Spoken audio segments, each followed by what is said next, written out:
Welcome back to Advent of Code 2022, day 16.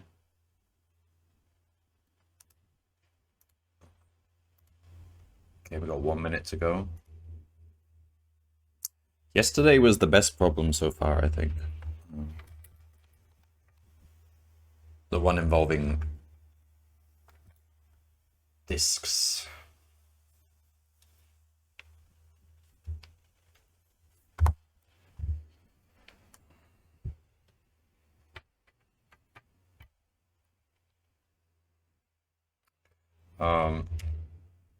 Let's see what we get today. Story-wise, we're just kind of digging deeper into this cave.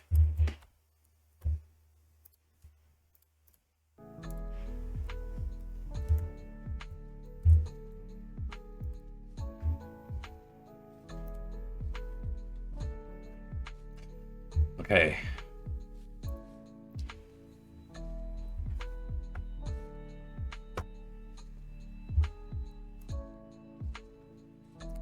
Proboscidea Volcanium. Is that some sort of rock? Alright, the sensors have led you to the origin of the distress signal. Yet another handheld device, just like the one the elves gave you. However, you don't see any elves around. Instead, the device is surrounded by elephants. They must have gotten lost in these tunnels, and one of the elephants apparently figured out how to turn on the distress signal. The ground rumbles again, much stronger this time. What kind of cave is this exactly? You scan the cave with your handheld device. It reports mostly igneous rock, some ash, pockets of pressurized gas, magma. This isn't just a cave, it's a volcano. You need to get the elephants out of here quickly. Your device estimates that you have 30 minutes before the volcano erupts, so you don't have time to go back out the way you came in. Okay. You scan the cave for other options and discover a network of pipes and pressure-related valves. You aren't sure how such a system got into a volcano, but you don't have time to complain. Your device produces a report of each valve's flow rate if it were opened.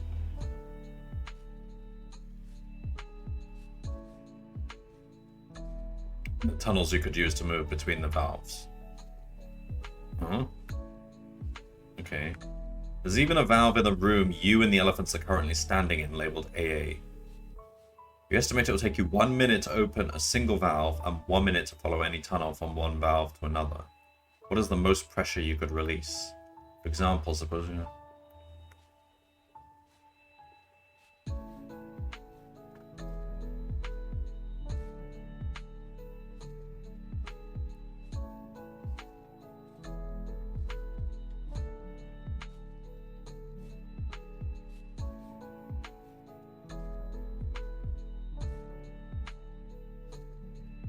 Okay. So all of the valves begin closed. Wait, do you have to open the valve to take the tunnel?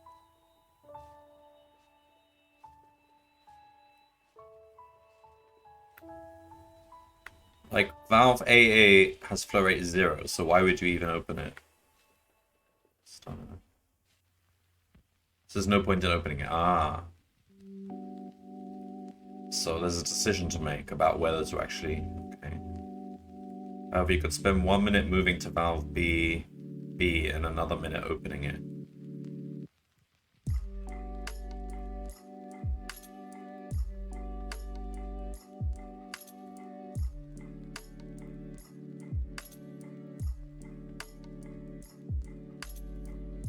Doing so would release pressure during the remaining 28 minutes.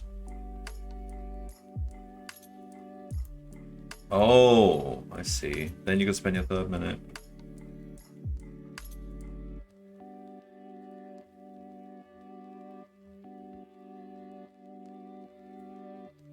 It's not clear exactly how what's optimal, because sometimes skipping valves is a good idea if it helps you get to a better valve quicker.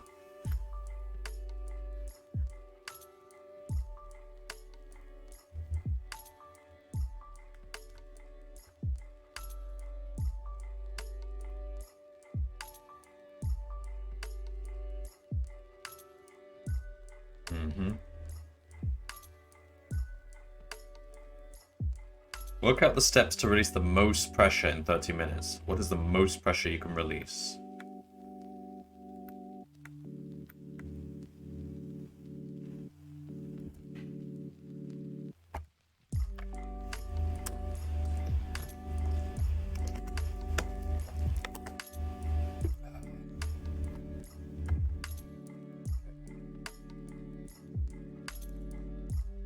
So, seems it's not exactly like pathfinding. It's a lot of flow rate zeros. That's interesting.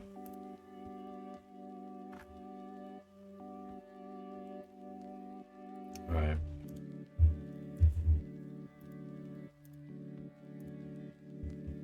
Okay, so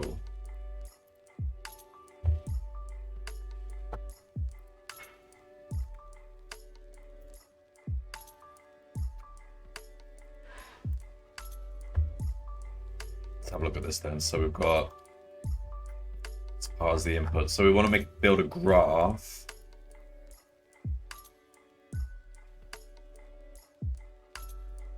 of all the valves. So let's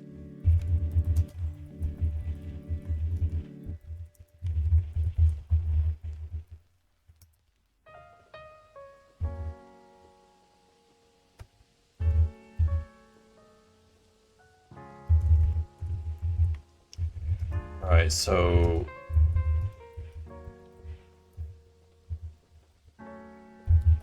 collections. Alright, so we want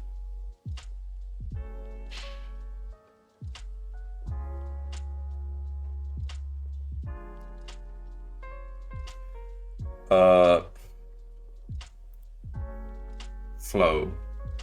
We want to keep track of the flow, and we want to keep track of the edges.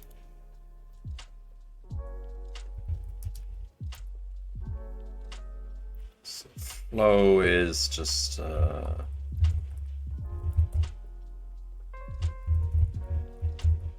defaults to 0, and we want edges equals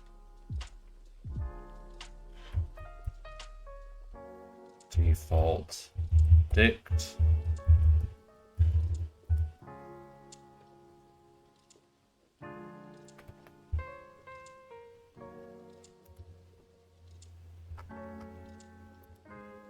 Hang on.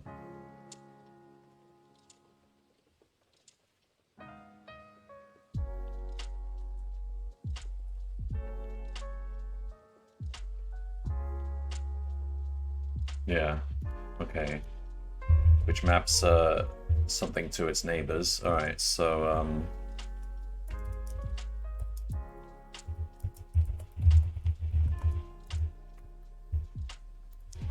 got graph. Let's just get this. For each line, we need to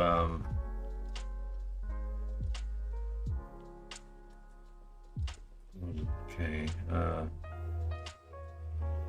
tokenize it.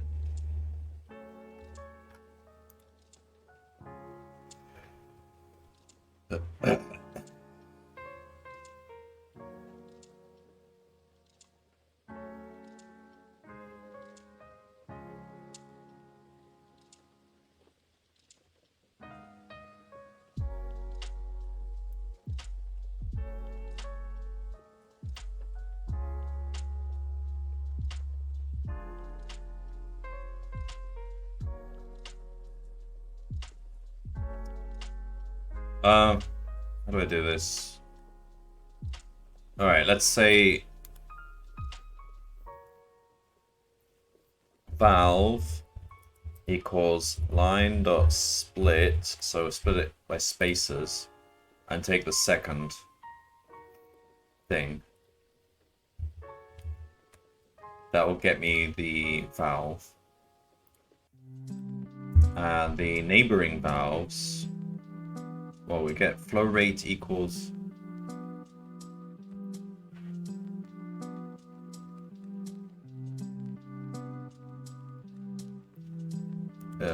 how do we do this? So flow rate equals line.split. It's fine if we split it again. 4. But we need to. One, 2, 3, 4, 5. Up till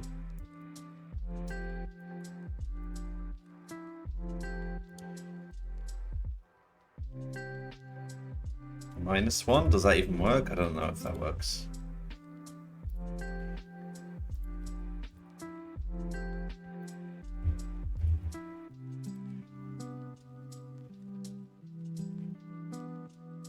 Let's try that for now.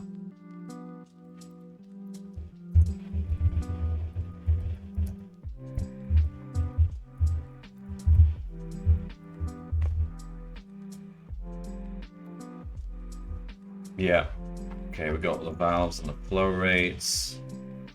And the other thing is the connecting valves.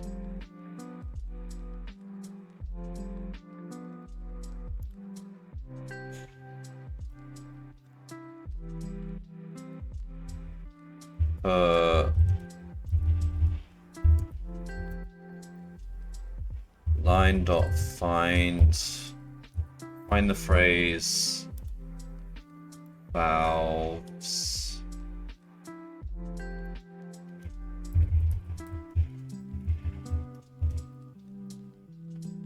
so neighbors equals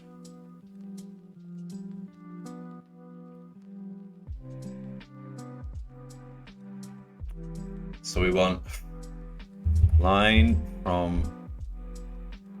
So I will be where valves is. So 1, 2, 3, 4, 5, 6, 7 onwards.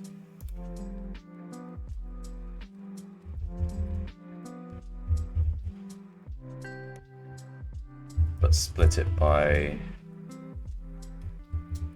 comma space. Alright, and then we just want G dot flow valve equals flow rate G dot edges, so this should be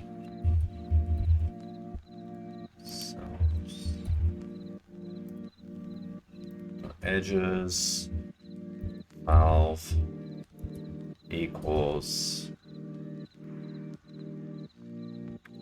neighbors.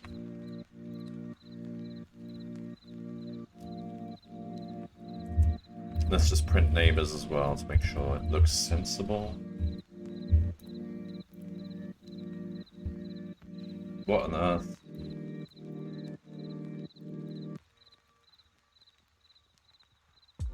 Oh bollocks. Sometimes it's lower, it's valve 1. They really had to do that, didn't they? Told us. Sometimes it's not valves, it's valve. So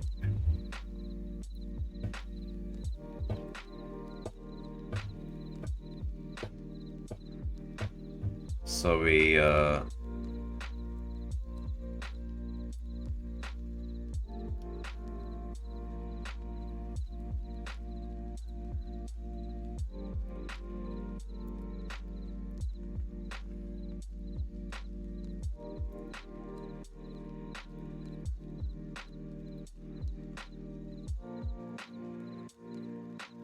look for valve.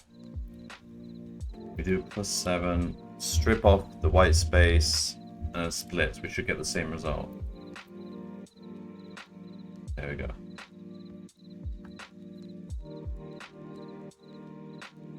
It's a valve called R. No. Take.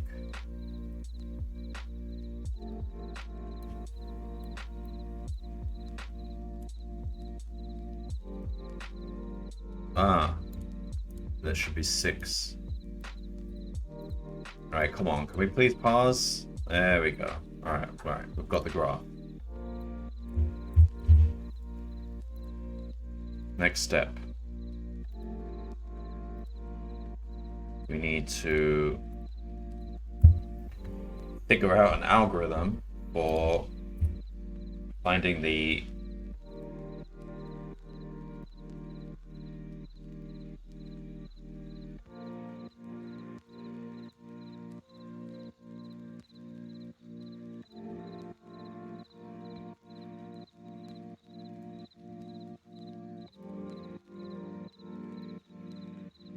how do we even do this? So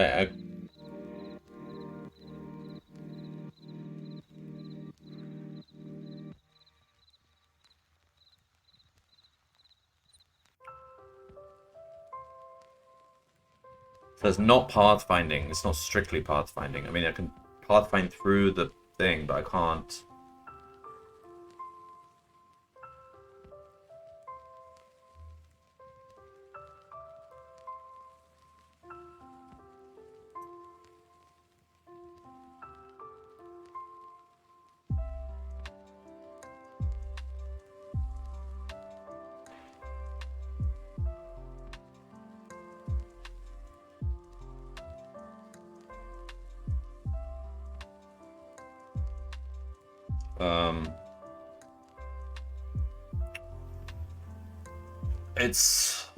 Is it just, do we just completely brute force it? It's not that many nodes. We don't want to turn on the ones with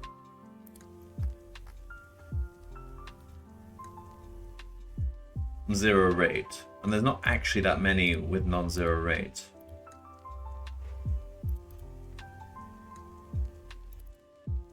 So it's mostly a case of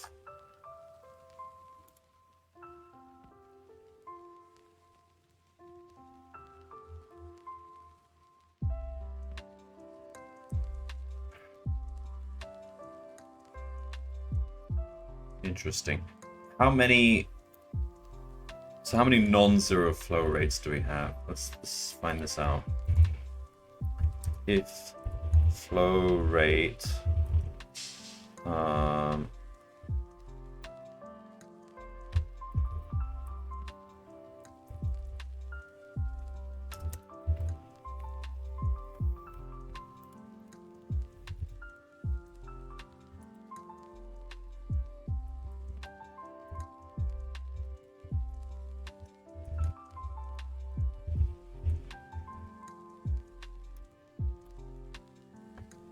these 1, 2, 3, 4, 5, 6, 7, 8, 9, 10, 11, 12, 13, 14, 15.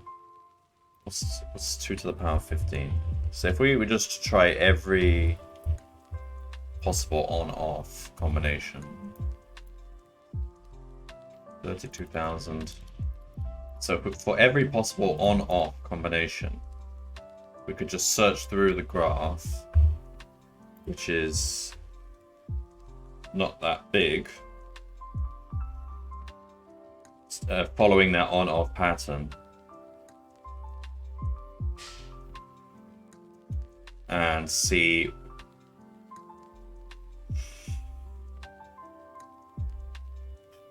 I don't know.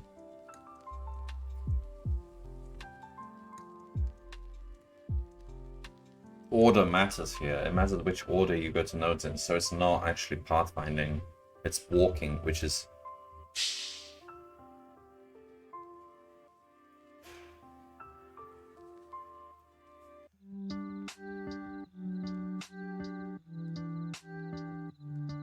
I think backtracking is the better way to go here. So we can say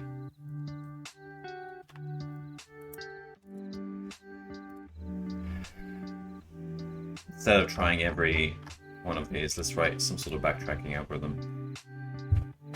Because that will rule out a lot of possibilities. Not all of these are even attainable. We can't turn them all on, for example. Probably.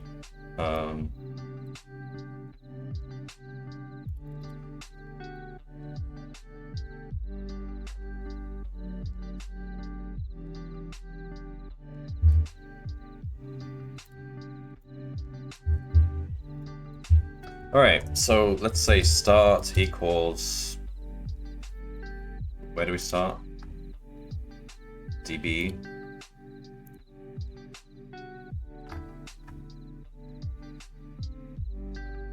You start at valve AA.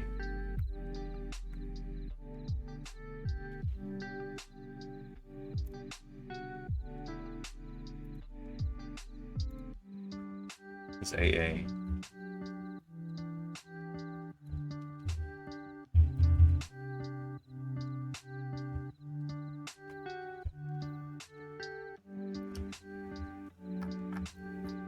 AA is down there, okay.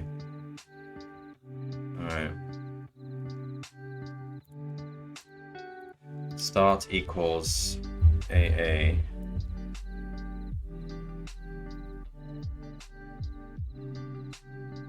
So how do we... I haven't done backtracking in a long time because there's usually better algorithms. So how do we do this? We say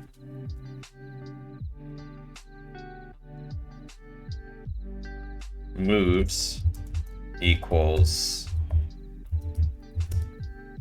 empty list. So this is going to be a stack.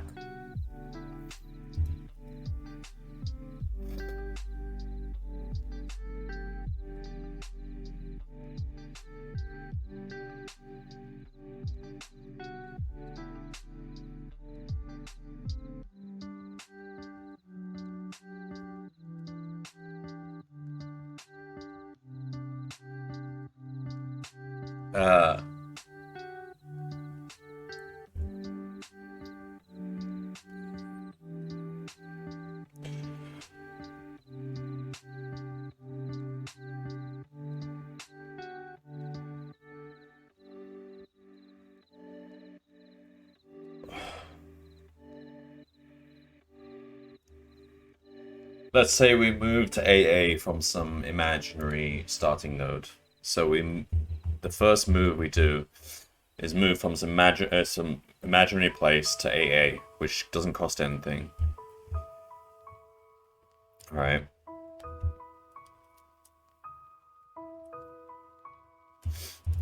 While moves. So the idea is we search every path down the line, and finally, when we've exhausted everything that spawns from AA, we then backtrack to the imaginary starting node, and that's the point at which we've explored everything.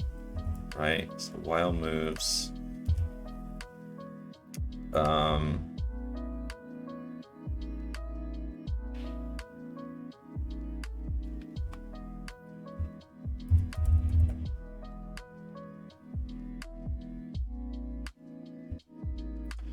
Current is pointing somewhere. How do I do this?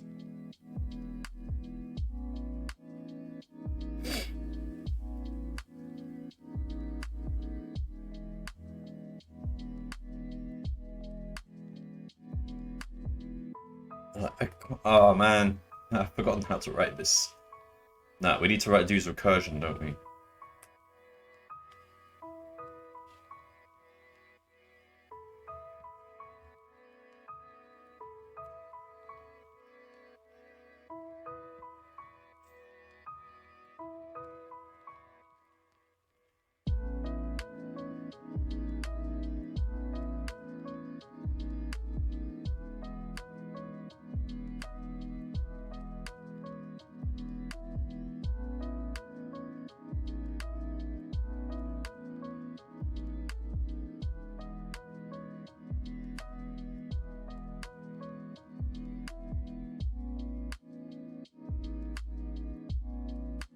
Alright, let's write this recursively. Let's say define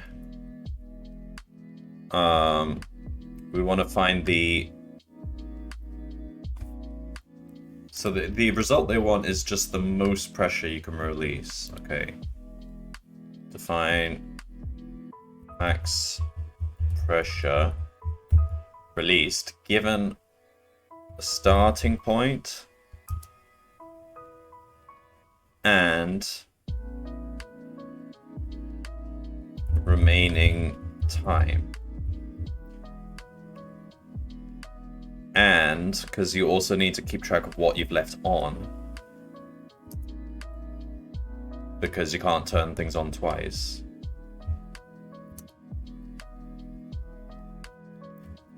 So active valves.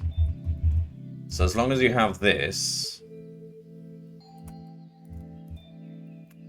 you would be able, that what we actually want is max pressure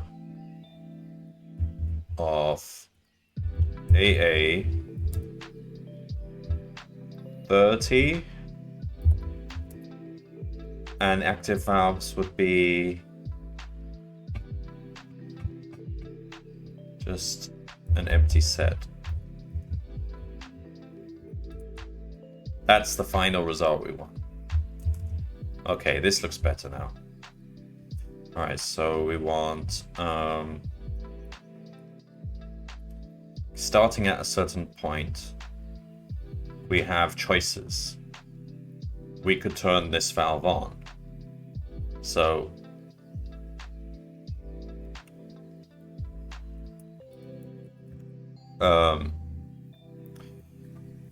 if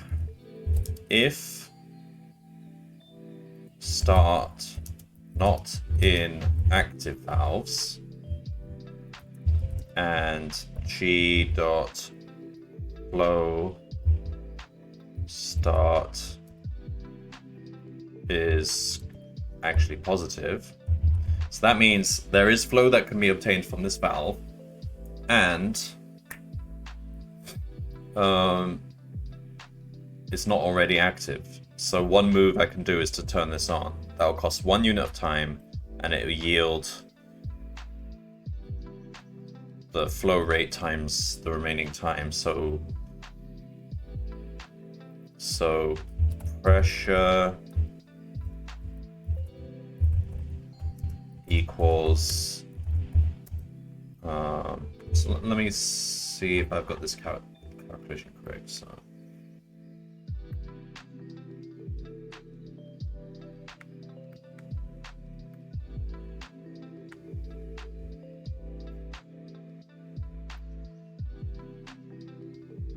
yeah, okay. So take 1 minute to turn it on. And then the amount of flow you'd yield would be g.flow start times remaining time minus 1 after that minute, plus whatever max pressure we can get out of the new start, which is still start, remaining time minus 1,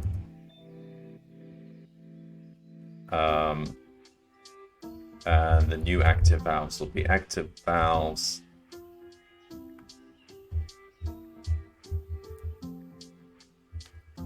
how do I do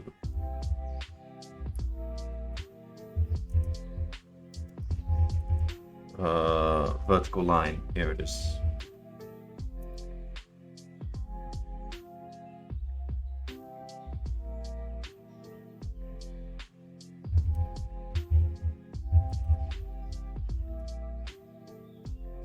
Like that.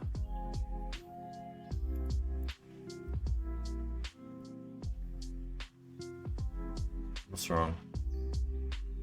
Expect to type in, got none instead. What? Oh yeah, because... Okay. So that's just one option. We can turn it on.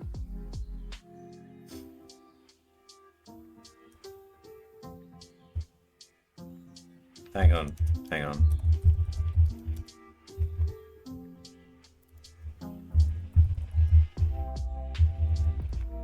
So that's one possible option. And we've added the resultant pressure to the list of pressures. Basically, we want to pick the best out of all of them. Okay. Otherwise, we can just move to a new place. Hello, DJ. This one is tricky. It seems. Basically, we have to...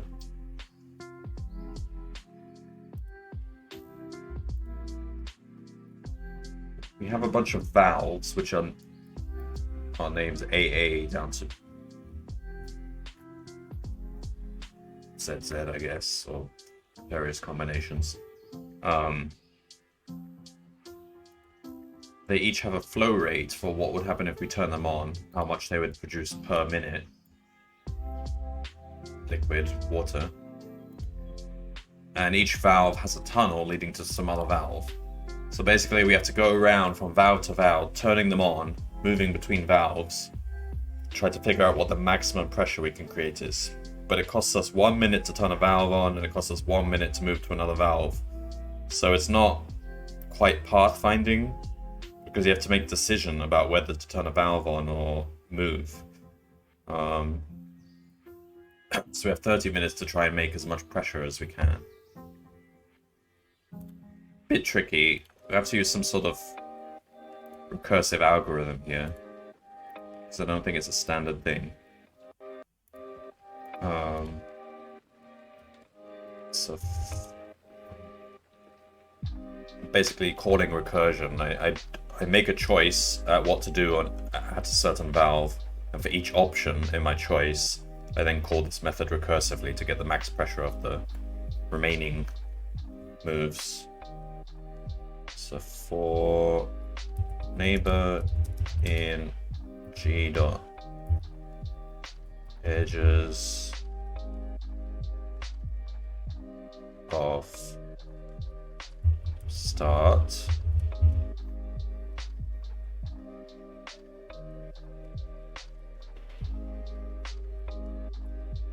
we can move to one of these valves.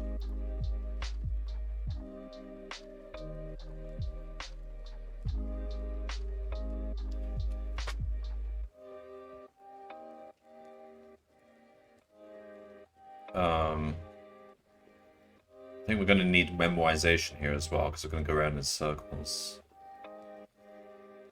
Is this a... Does this even have cycles?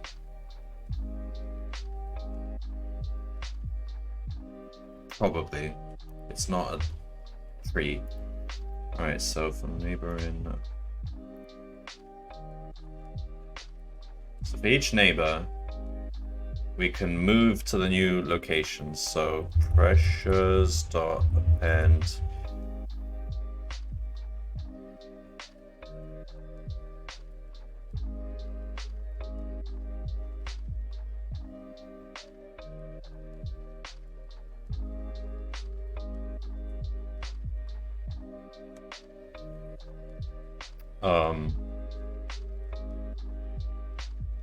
max pressure. So the new start will be the neighbor. The new remaining time will be decremented. And then we keep the same active valves. We didn't change any valves in this option. Basically, we return the max out of all those possible choices. That is the algorithm. That will give me the answer. It's just, as it stands, it'll probably take way too long. Let's try it anyway.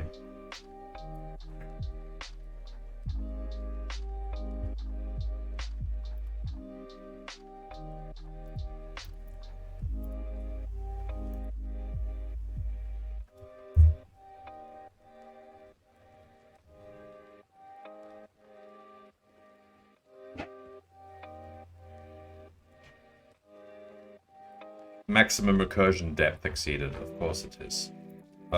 There's a thing you can do which lets you do a bit more recursion, but it's not. I mean, that's not a solution. See if that helps though. It does let us do some more recursion, but problem is we're going around in circles, and we can prevent that because there are redundancies here. So let's create a table.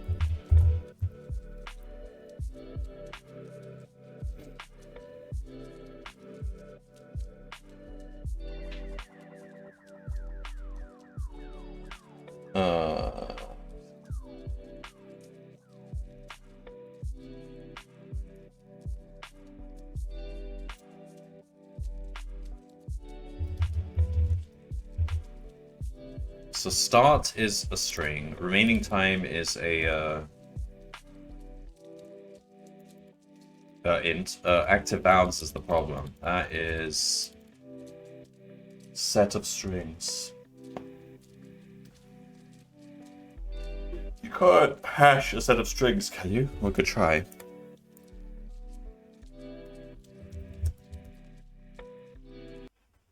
Oop. You have to kill the process. Alright, so table equals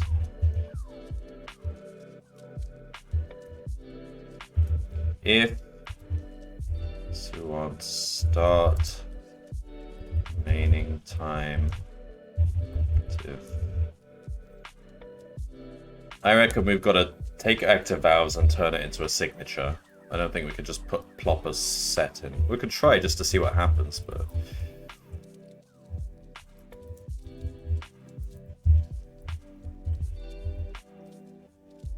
comparing sets is going to compare the pointer to the sets.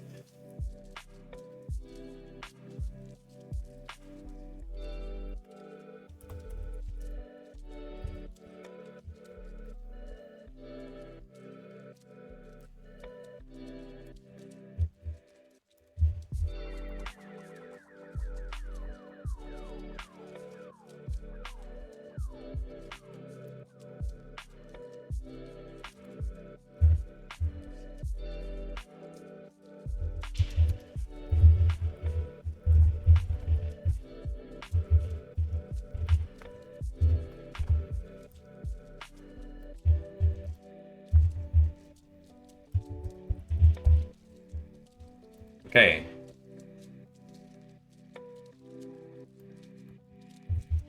So I'm now putting stuff on the table. I don't think this will work. Unhashable type set. Okay, so what we need to do is we need to create a signature out of the active tables. Because it's going to be unique, so let's say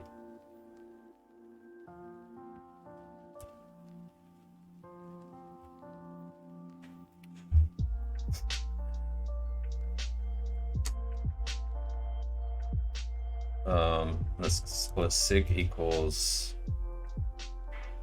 sorted list of active valves. So we turn it to a list. We don't even need to do that. We could say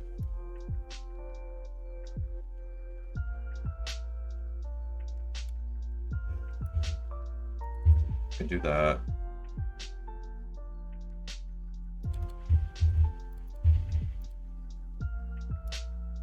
And we want to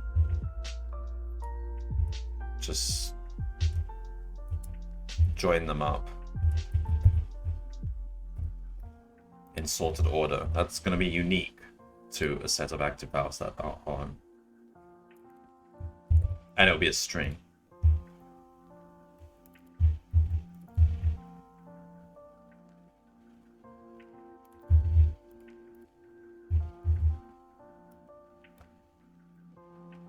Right, will that improve things?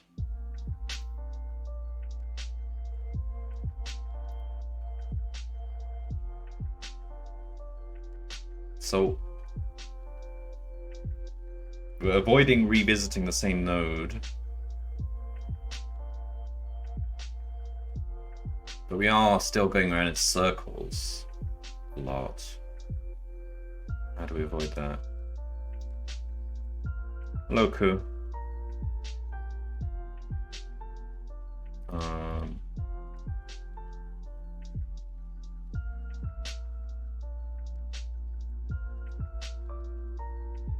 I don't think this will terminate. I think we need to be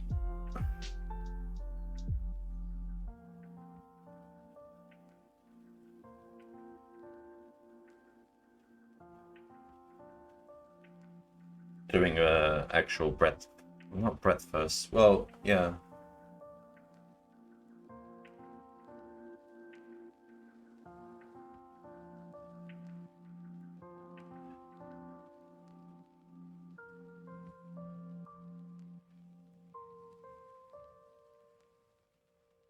I was gonna say there's no point revisiting a node, but that's wrong. There is actually a reason to revisit a node. So then you can move to some other nodes. So we're not even doing a... We absolutely may want to return to previous valves in order to get to other valves. So this is a walk in a graph. It's not even a path.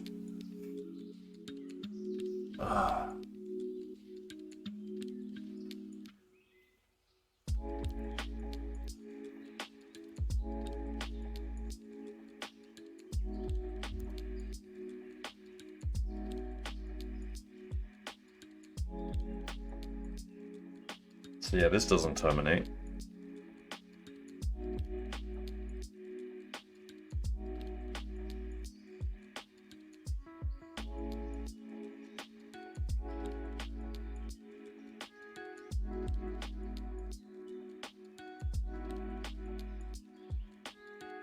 Did some work on my bot. 300 to 30 with no search at all.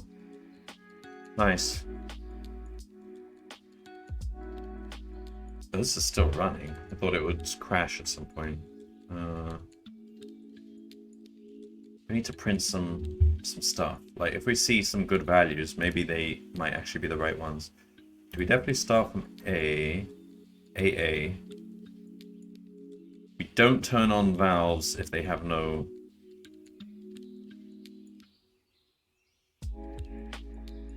flow.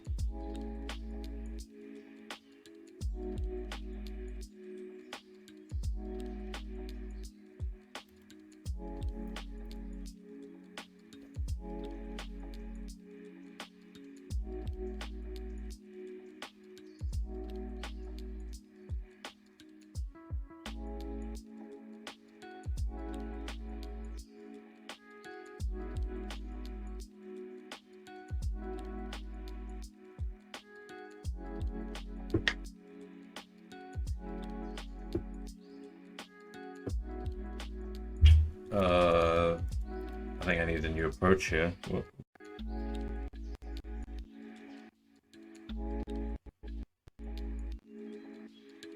I think my computer's slowing down. Oh man, I can't even move my mouse. Oh crap. Oh crap.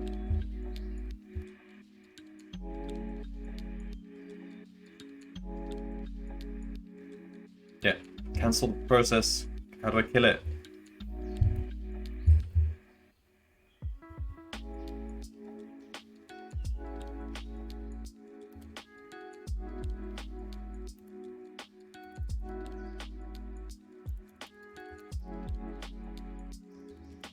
Is it killed? Oh no. I think I've just crashed everything. The stream's probably crashed as well.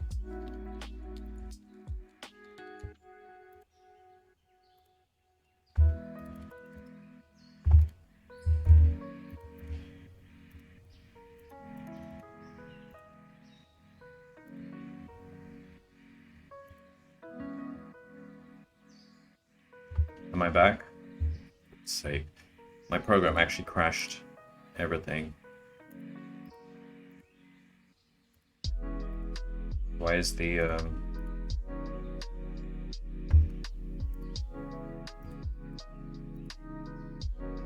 Alright, I can't even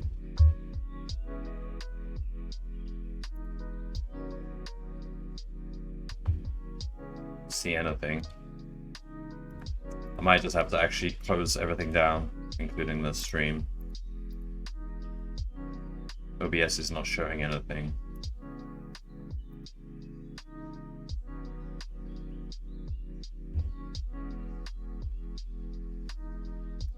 Damn it, I can't even close PyCharm, so maybe I need to restart the computer.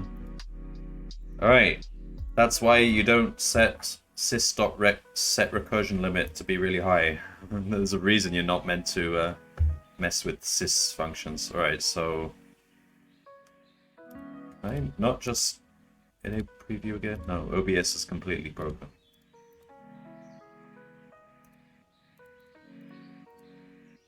Thing is, I can't actually close PyCharm, so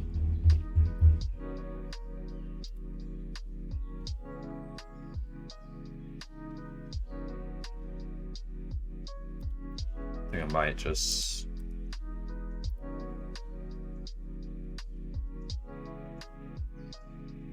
there we go. Finally closed it. Well, okay.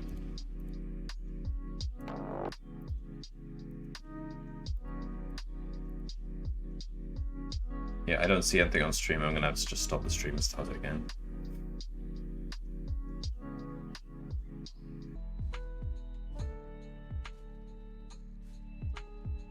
Okay. Reset my computer. Let's do this again. Not do bad things.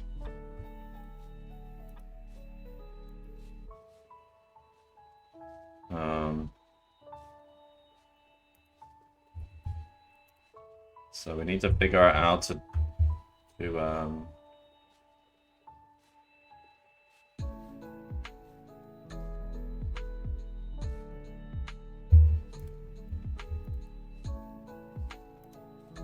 find the best pressure through this graph. So the problem is that it goes around in circles a lot.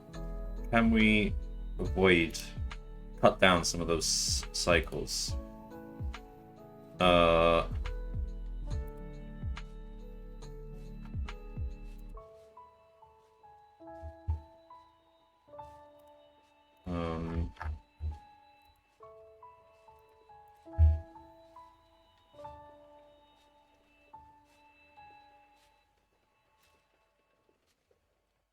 So start, remaining time, active values.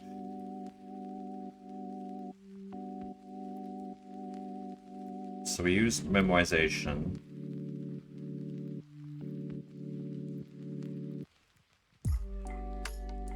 If start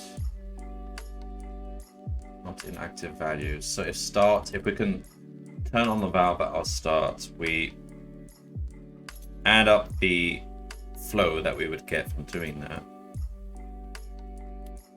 and then call recursively on this, but we reduce remaining time by 1.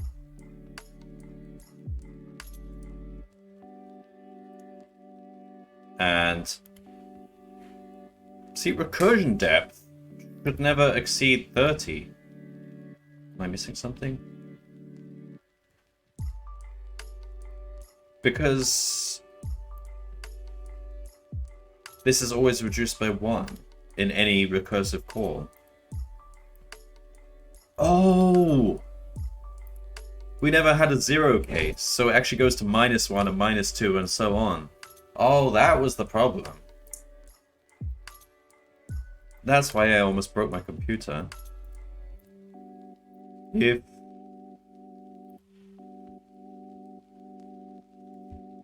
If remaining time is 0, return 0. There's nothing else we can do to get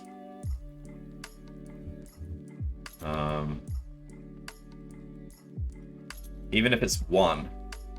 If it's 1, we can't actually do anything to make any profit, so we might as well just say less than or equal to 1. Because if it's 1, it takes us 1 minute to actually do anything, so yeah, that'll save us 1. Now let's try doing that. So the recursion depth, oh, there we go, 6624. Let's try that. Feel like it'll be correct because, I mean,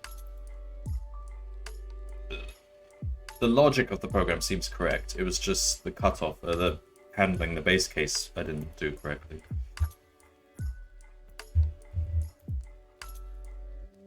Not the right answer. 6624.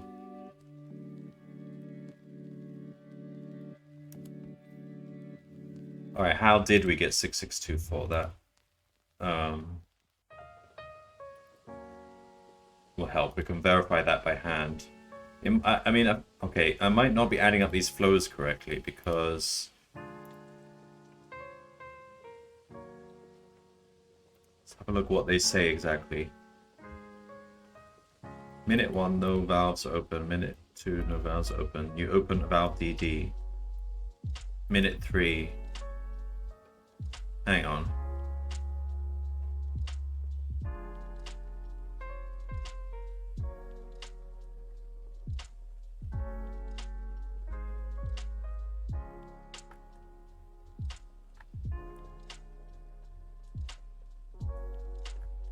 I'm not sure that maybe I didn't get the timing precisely correct.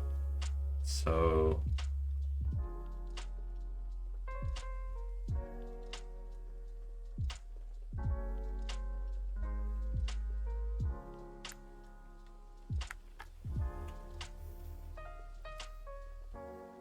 you open valve DD.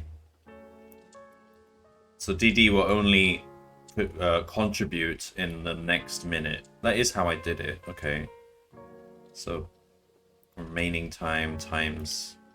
Alright, well let's run it on the example. That should identify what's going on.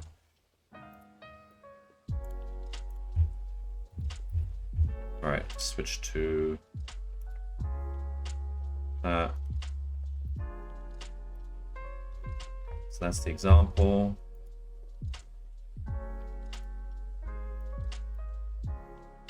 I got 8120 for the example. I should have got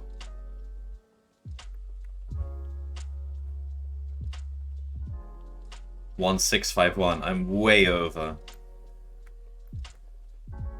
So I'm I'm adding stuff up wrong.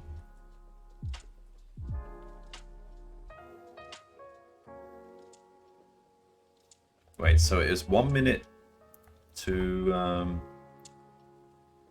wait.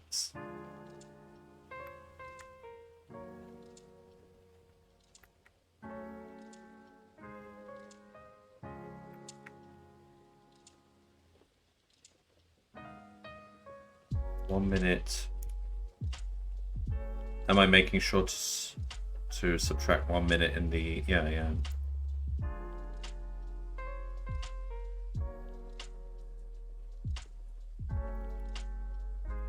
Okay, I think this calculation here might be dodgy. What have I done? I've done G-flow start times remaining time minus 1. So if I've got 2 minutes left, I'm going to turn this tap on.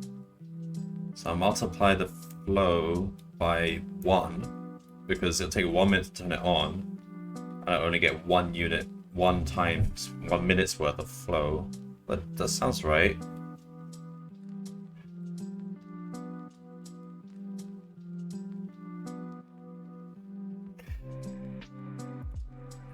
Okay, 8120, and they said 1651.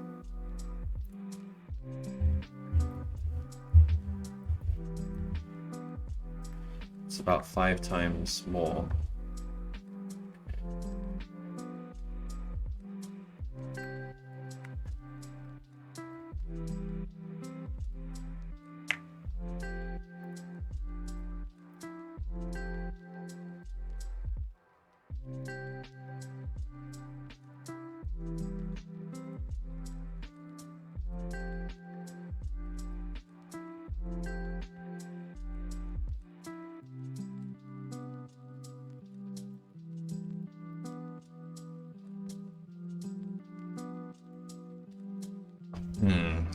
Alright then.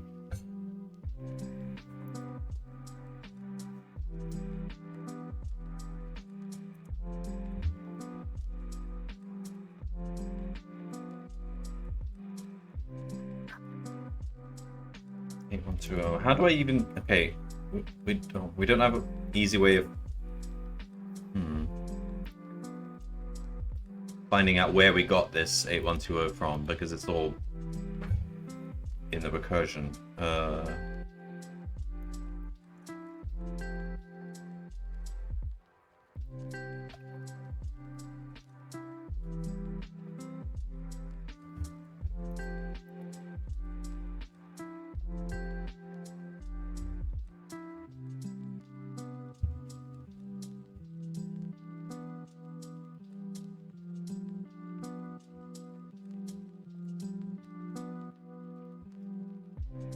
Alright, let's... So we're at AA. And we can go to DD, II, BB. They're going to DD and they're turning 20 on. 8120. Wait, how is it even possible to get 8120? So if we turned everything on at the start, we'd get 28... 60, 81. 81 times 30 minutes. It's 2430. So my calculation is completely wrong then, because there's no way you could even get that even if you managed to turn everything on at the beginning. So I'm not correctly... Oh! No. I don't think I like this start, the way I've handled this set.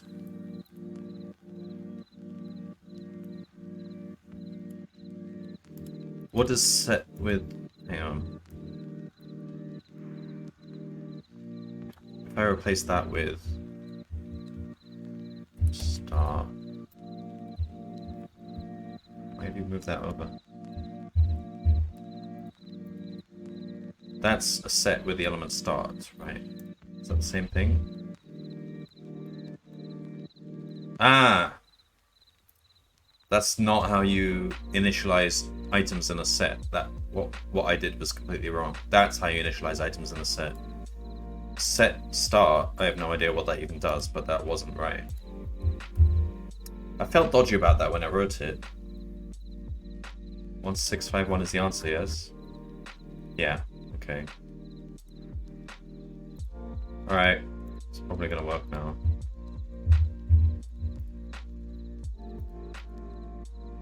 It's a valid command. I don't know what it's doing. It's set... you're probably able to pass parameters to set and it does stuff with them, but it's just... I'm not sure what different initializations it has. So...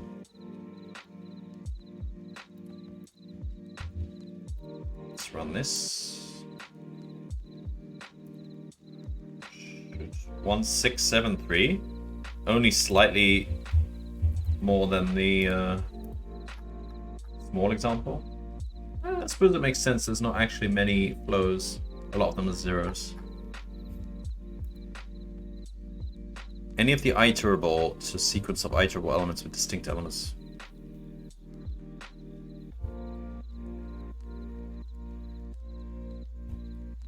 Yeah.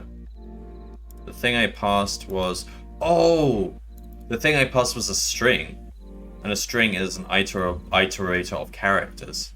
So it probably created the two different characters as elements in that set. Of course, that actually makes sense. You'd want it to do that. Set of a string would make the set of the individual characters. 1673.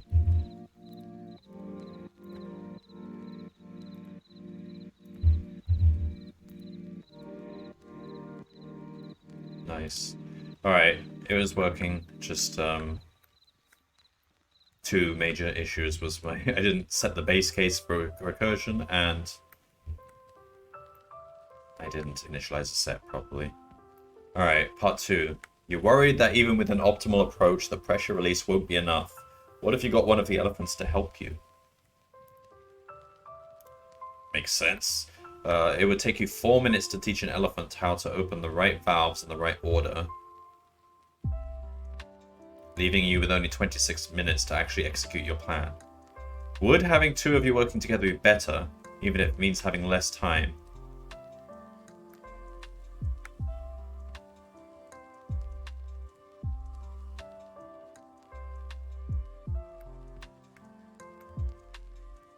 So we're trying to work out if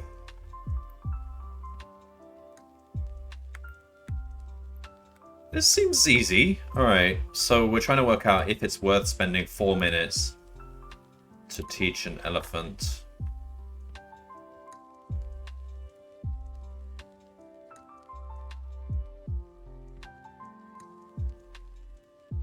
Wait, so if we taught it,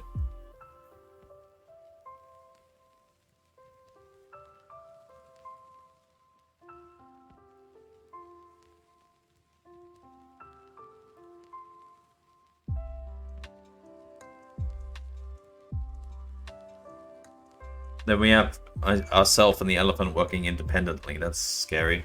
Alright, how am I going to do that? I guess I can use the same recursive method, but I have to account for two different positions. That's probably not hard.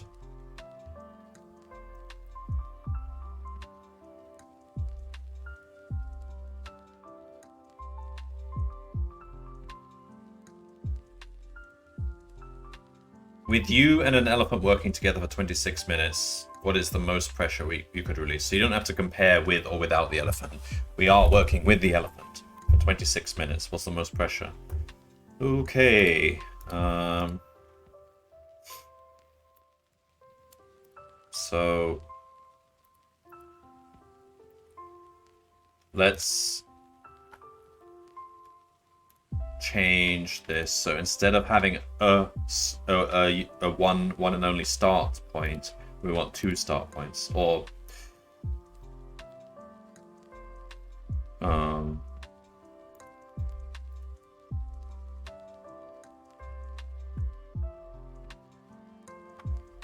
man, the branching is more confusing now because you can have the elephant do. We have to take every combination of what we want to do and what we want the elephant to do. Okay.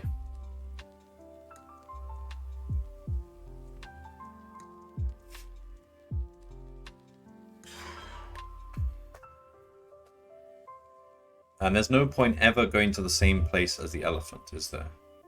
No, there might be. We might want to go somewhere so that we can get to certain locations separately. So there's nothing wrong with having us in the same place. And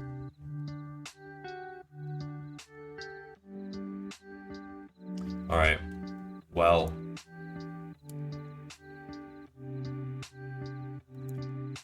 let's comment this out and make a new method for this. It'll be similar.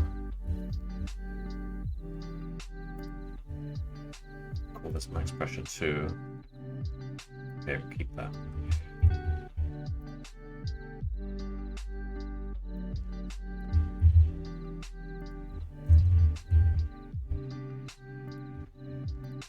Now max pressure 2. So table, I can just clear it. So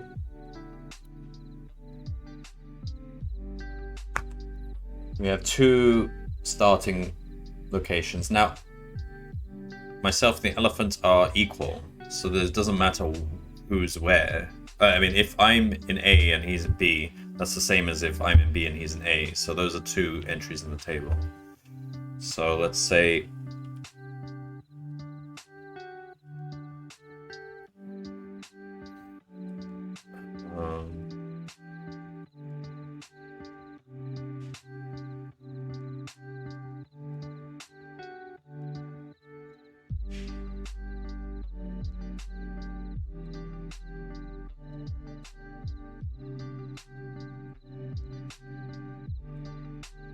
alright, start 1, start 2. That's where one of us is. That's where one of the other of us is.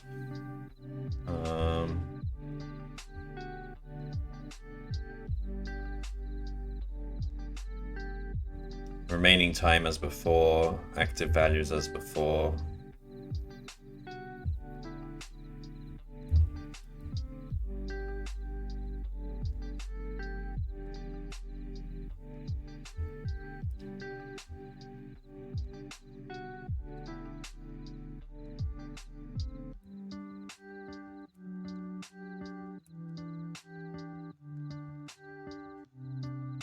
So if remaining time, yeah, same as before.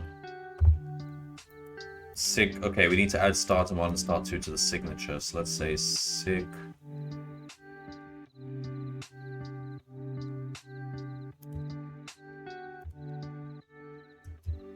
Let's say signature will be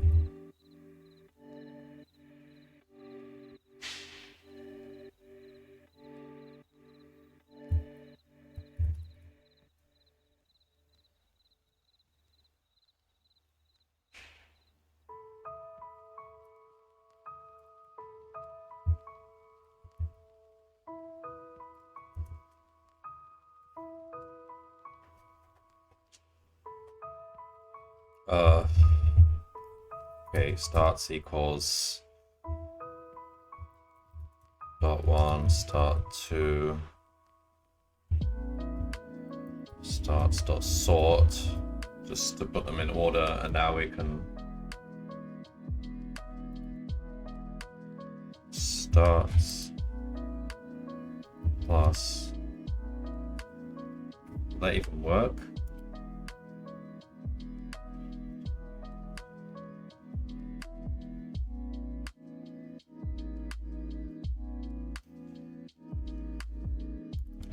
Or let's just do this. Just do comma dot join starts plus comma dot join that. Just do that. All right. So if start, so we want the signature to just be remaining time sig table. Sig, okay, and then here we take the start out. So that handles the signature, right? Now we need to handle the choices. This is the tricky bit. So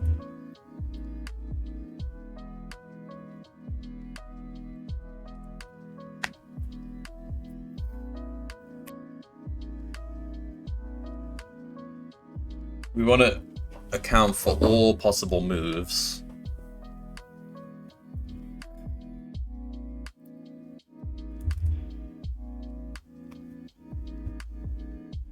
That can be done. So let's say moves 1 equals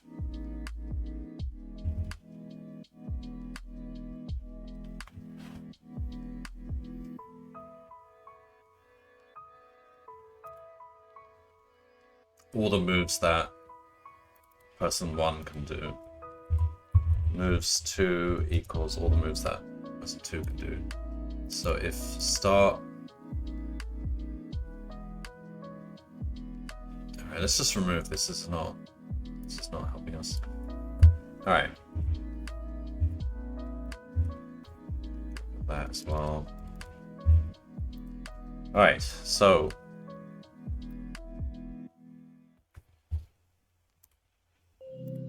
this is so confusing. So we just put in this moves list, we just put all the things that start 1 can do. So if so we do want the same some of the same logic. Let's stop that. If start 1 not in active valves and g.flow start is greater than 0,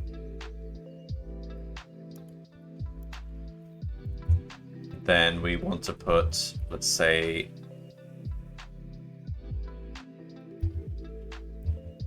valve as a move in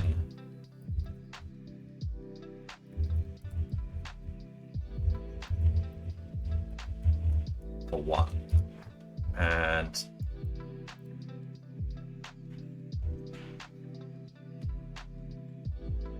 If they're in the same place, that's interesting. Then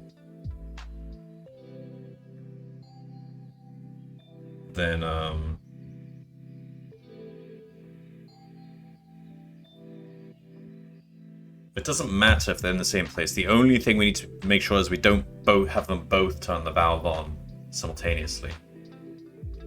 So that's a very specific example, but we probably need to check for that because they can't. So moves to start 2, not in active valves. Actually, not flow start 2 is greater than 0. Moves 2 dot append valve. All right. And then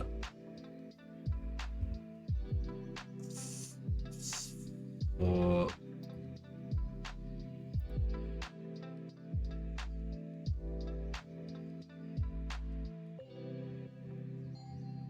yeah, just do this, right? For neighbor in g.edges start 1,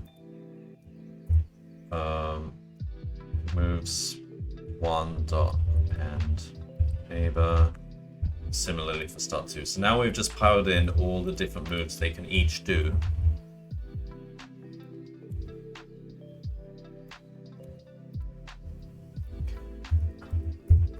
Alright, now we do the Cartesian product of these. So we say for x in moves 1, for y in moves 2, we work out what will happen if they do those moves respectively.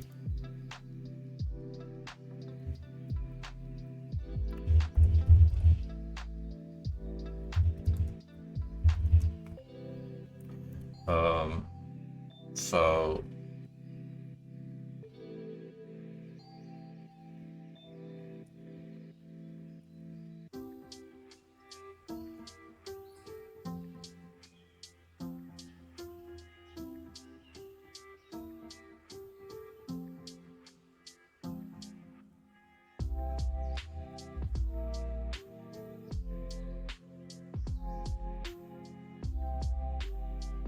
okay, so just start with x. If x is valve,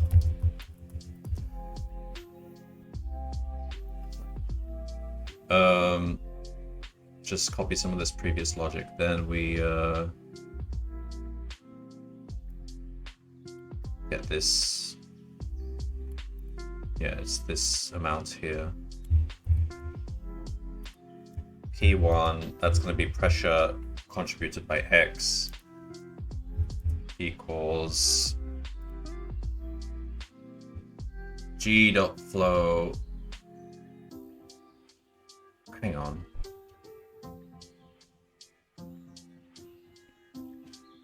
No.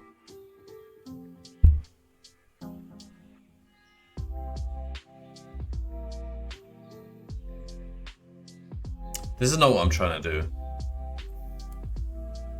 What I'm trying to do is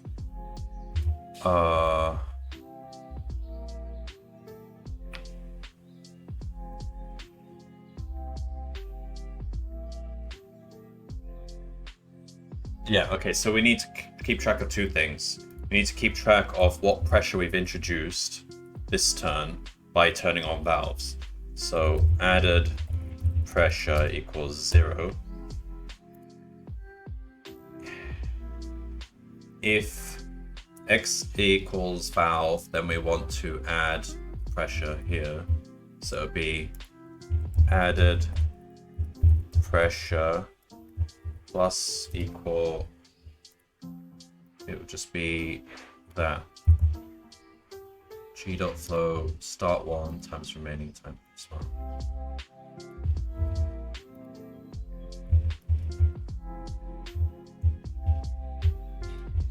If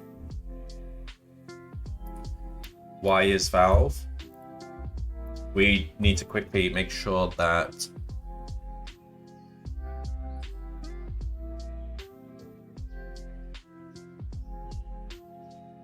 if start 2 is start 1, then we should actually skip this because this is not a valid move. They can't both do valves. So continue on to the next move list. All right.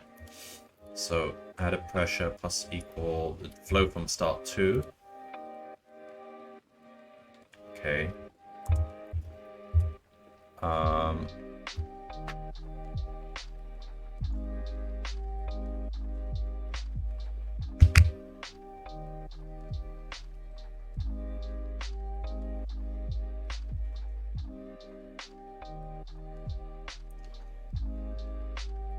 If X is valve, okay, so new start 1, the new place that start 1 ends up is where he already is, but that will change if he has a different move. So new start 1 equals X. Similarly,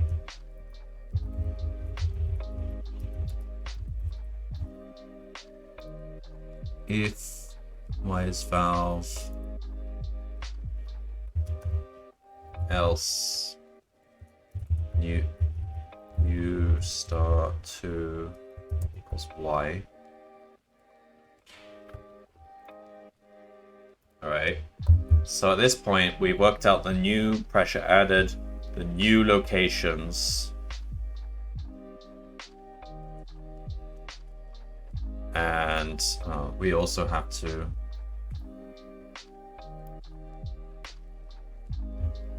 this goes in here. So added pressure, we've got the new start locations, and we have the new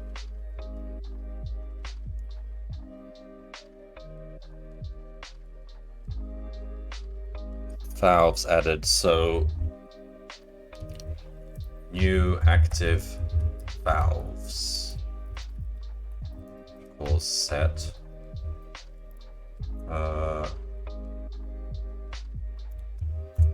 new active valves dot add start 1.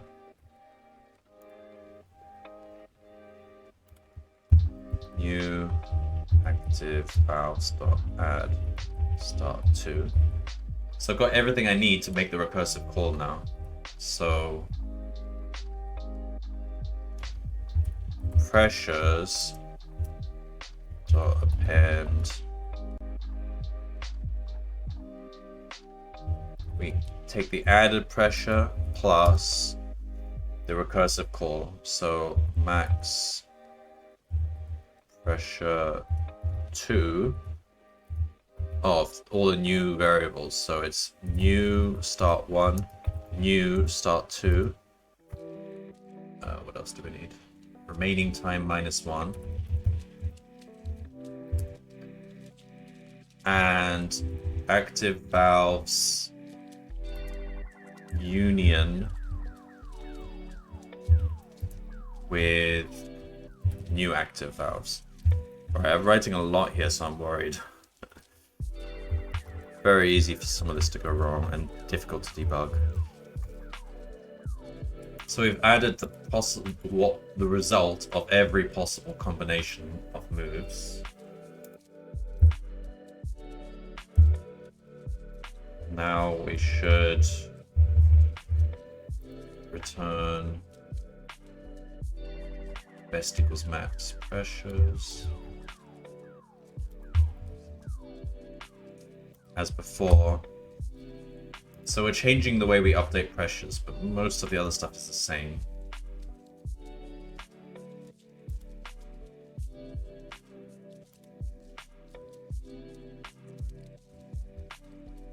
What do we want finally? We want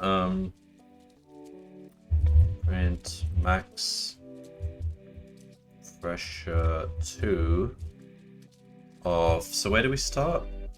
We both start at AA. Okay. AA. Remaining time is 26 now.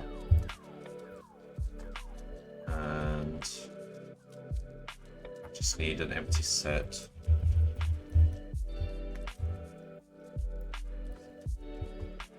Max pressure is not defined.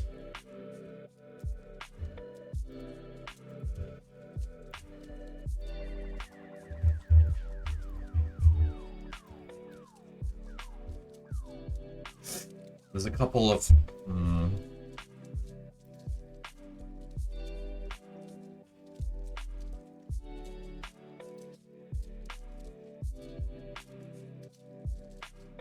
I would rather have starts be a pair sorted, because it doesn't actually matter where we are.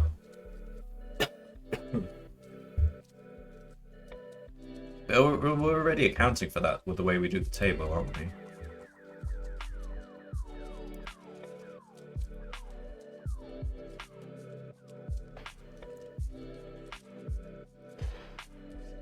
Yeah, we are. Okay, so...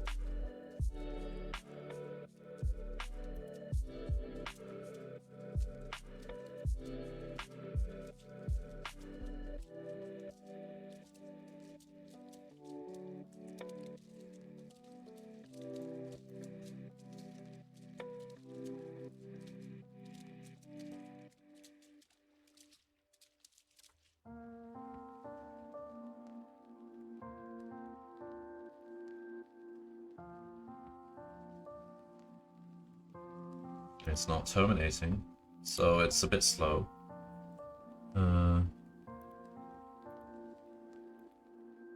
We've got a lot more branching going on now.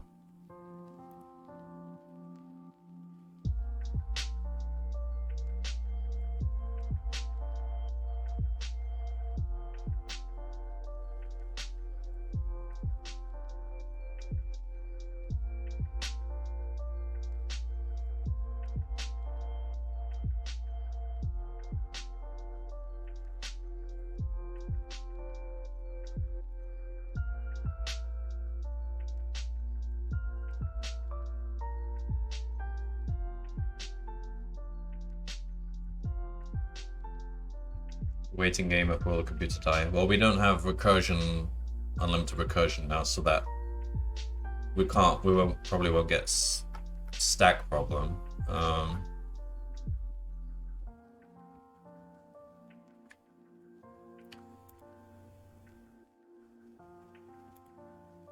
I could print some intermediate stuff. 76.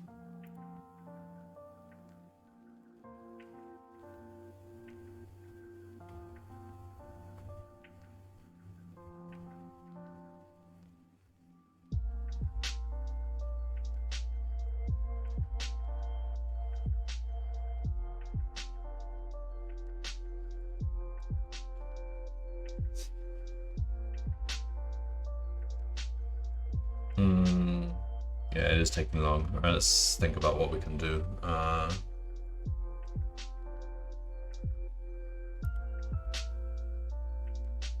I can try running it on the example as well. So they say 1707 for the example. Let's copy the example.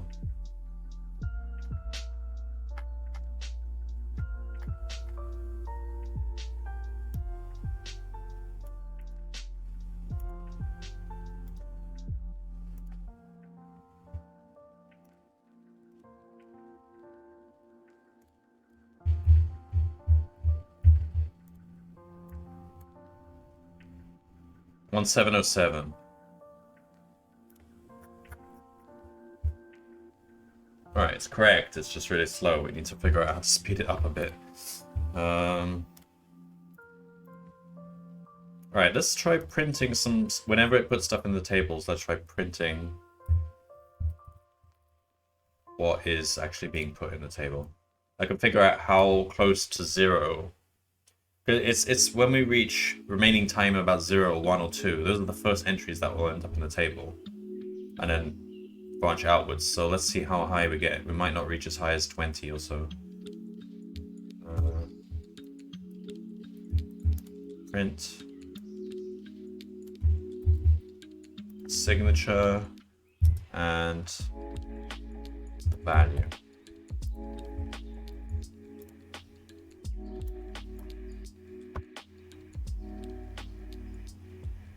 Well, yeah, okay, that's for the example.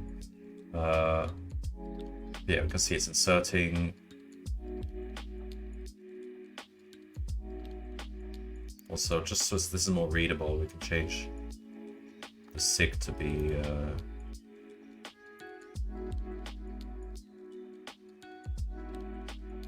plus, say,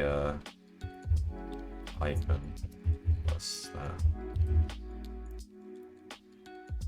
So the first two are the starting locations, and then the active valves. So the number of possible...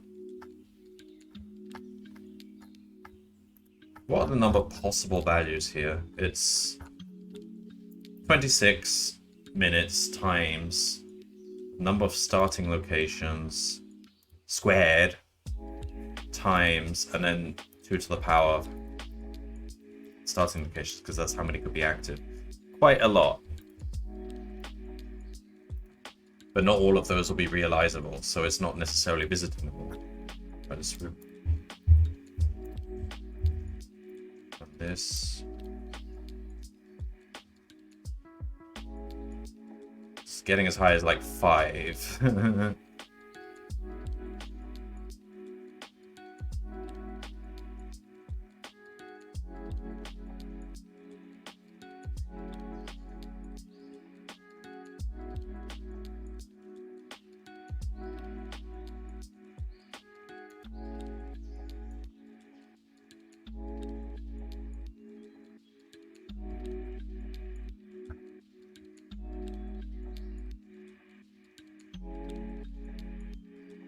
There's so many... Gotta stop this. So many... Distance 2, because there's so many possibilities. Which makes sense.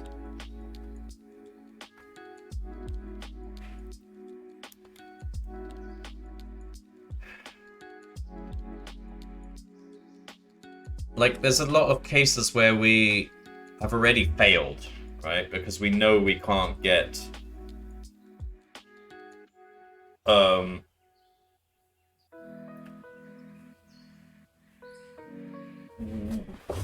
like, we shouldn't... If we get this far and we get to 0, we should never have gone that far. So we need to have a cutoff point saying, okay, we're this far, we can't make that... We can't make... Alright,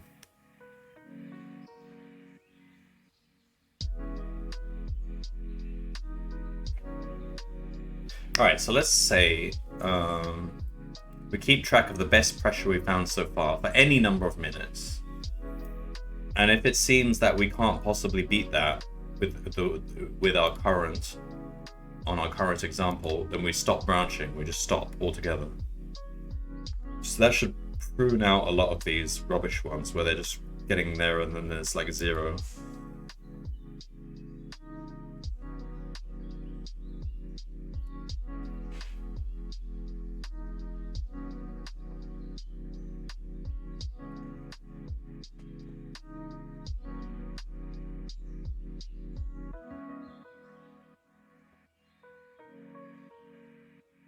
Actually, no, I'm misreading this. 0 at 2 is fine.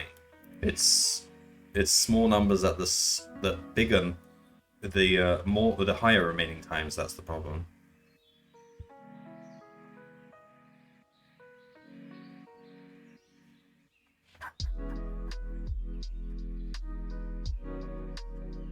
No, I'm not sure if I need to do anything there.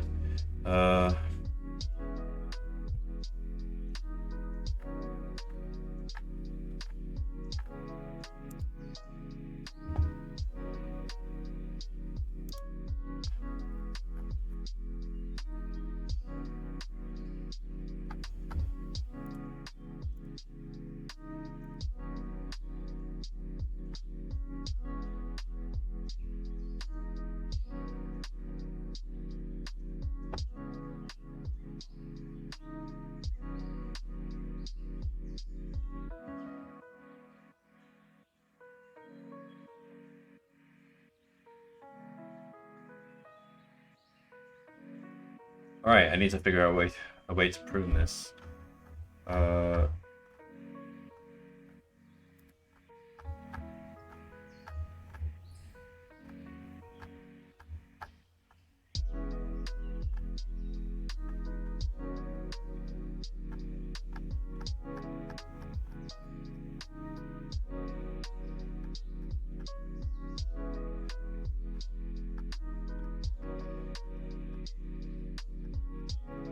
Um,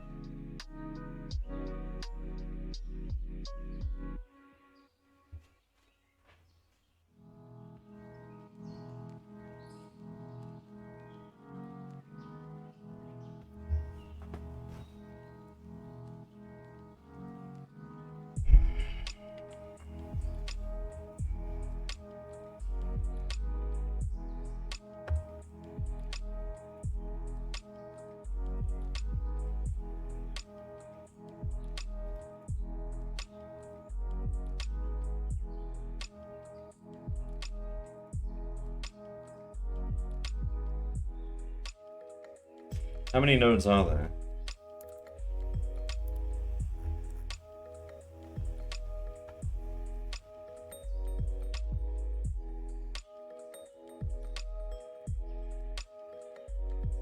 I'm starting to think we should be compressing this graph.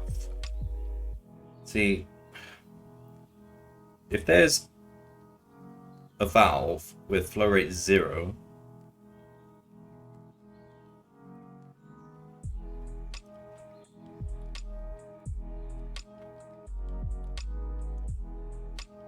we don't really need to ever go to it. But we will go to it, in theory. But the way we simulate it, we don't need to simulate actually stopping there and reevaluating, do we? We know we're only using it as an intermediate point to get to LC or RI. What's LC or RI? LC is something promising, and RI is probably something else. So there's no point stopping at these intermediate 0 rate ones, so we could cut those out. How do we do that?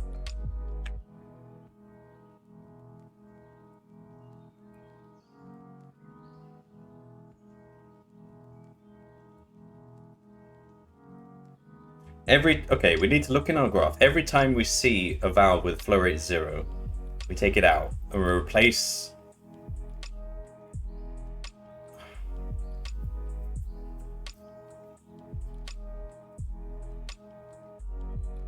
So this is no longer going to be a unit graph. We want it to have distances.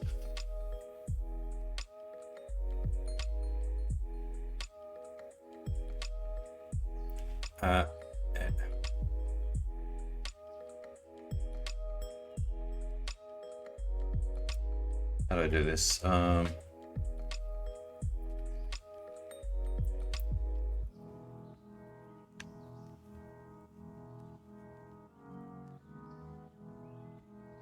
So if, okay, NB has flow rate 0 and valves lead to YM and XM. When I see that and when I'm building my graph, instead of adding NB, I can just say YM and XM are neighbors at distance 2. And that's all the information extracted from there. Similarly for all of these.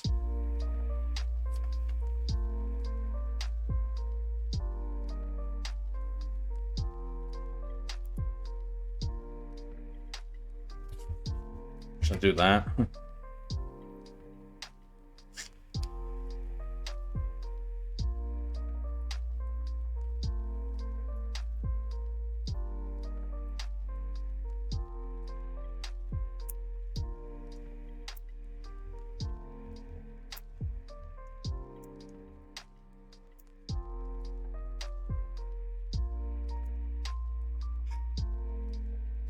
That might.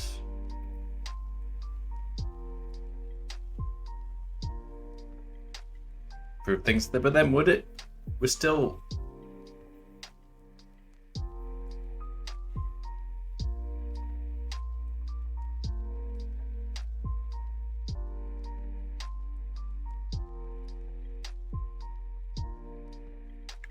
Try it anyway. Can't harm things, I don't think. So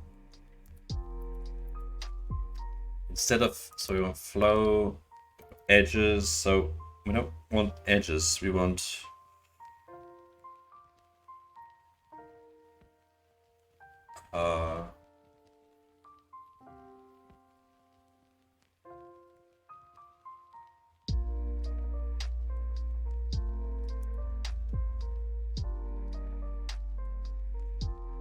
Well, we can say self.dist equals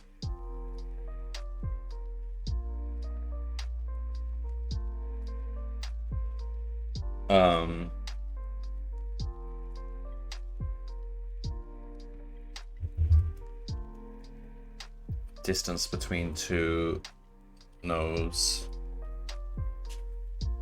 So when we insert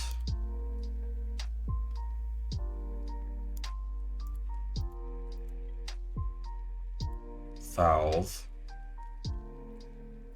we do this. We say if flow rate is greater than 0, then we add that as a valid valve.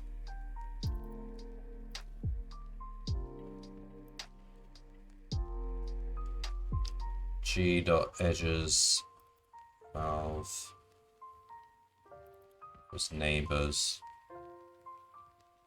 So this, instead of calling that edges, let's call it neighbors. I think that's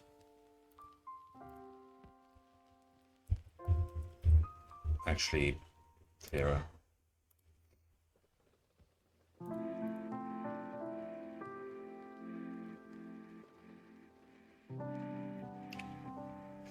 Alright, and for n in neighbors,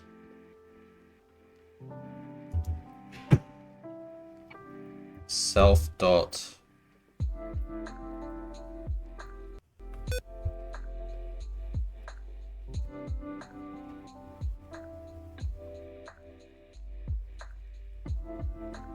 well, something just exploded and maybe a transformer or something, and now I have no power. Wonderful. So I'm still recording this.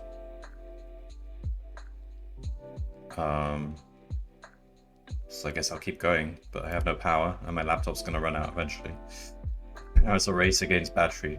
Oh, this stream has gone disastrously, hasn't it?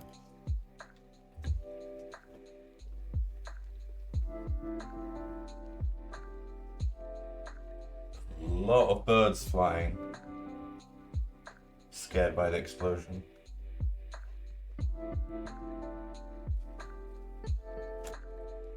We're out of power.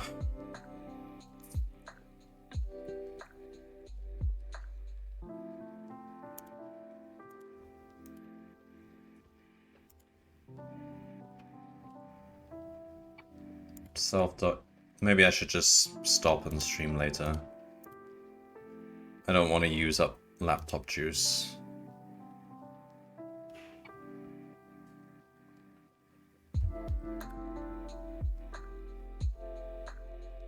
I had an idea though that I wanted to finish doing. Let's just try and finish this then. So dist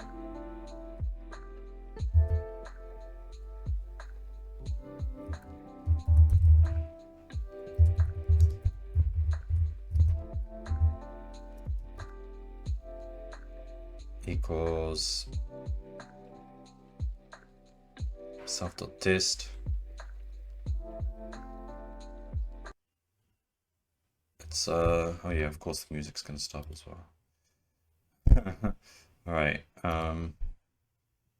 1.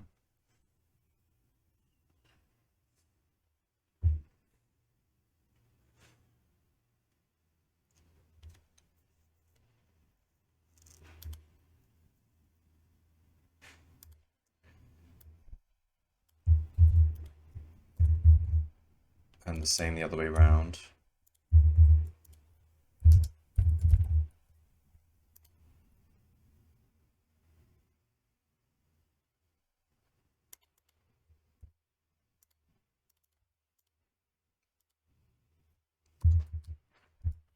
Else,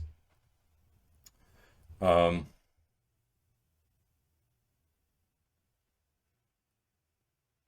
if it's an intermediate node, flow rate is 0, we simply want to say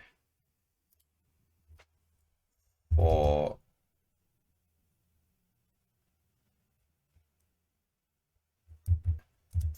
for x in neighbors, for y in neighbors, if x equals y, skip that one.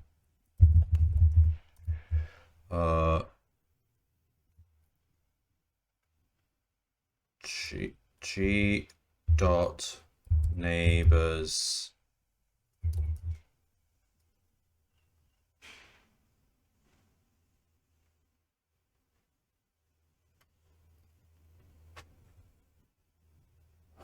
oh man, I don't like this because the neighbors might still be of flow 0. Yeah, this is not the right way to do this. We need to do a proper contraction. So go back to what we were doing before. Because we don't know ahead of time whether we're connecting it to another flow rate 0.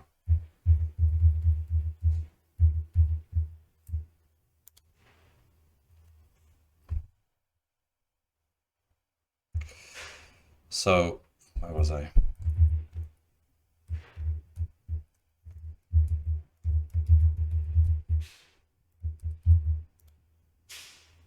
So that still works, right? Yeah, okay. I'm not sure how much value this contraction brings. We've got to do something. I can't... This is the slowest I've taken on any problem so far. Probably a couple of hours already so far.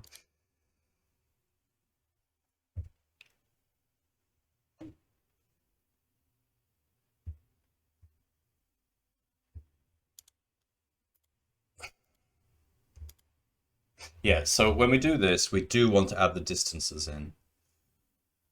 So g.dist. So for n in neighbors, g.dist of valve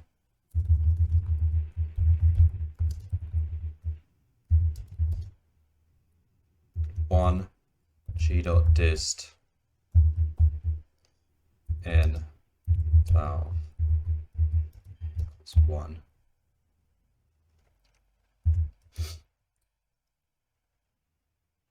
All right, now that we have our graph, we can now perform contractions.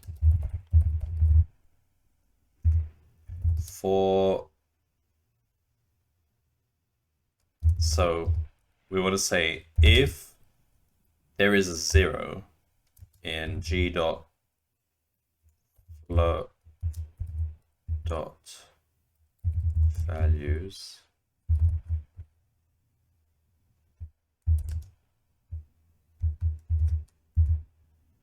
then what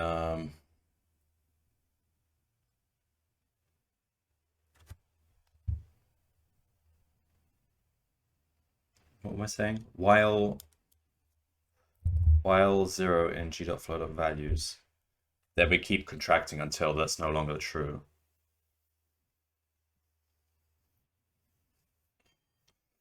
So for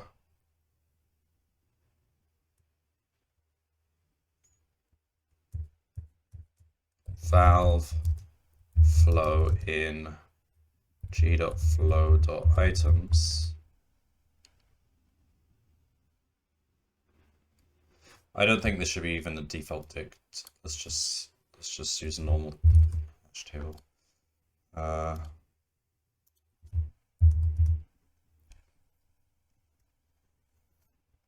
If flow is 0, we want to remove that valve. So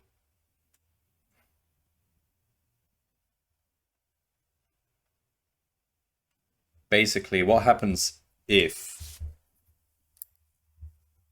what happens when we remove a valve? We just take all of its neighbors and add an edge that goes through our valve to the other nodes.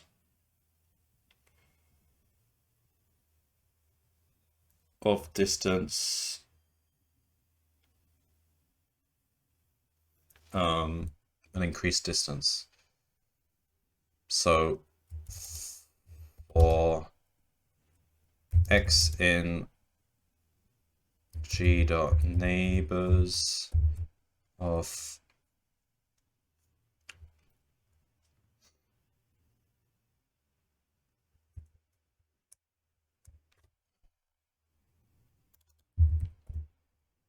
I think edges, we're going to have to create a set here.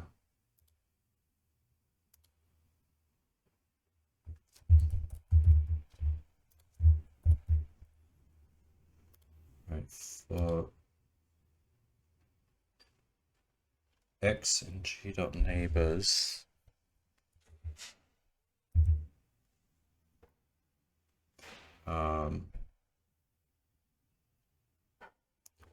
valve for y in g dot neighbors valve. Why doesn't it like neighbors? Didn't I rename this to neighbors? Oh, I undid that.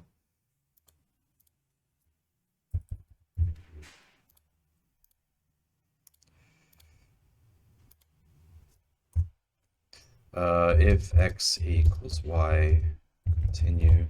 So we have two neighbors. We want to basically say g dot neighbors x dot add y. We want to say you two are now neighbors.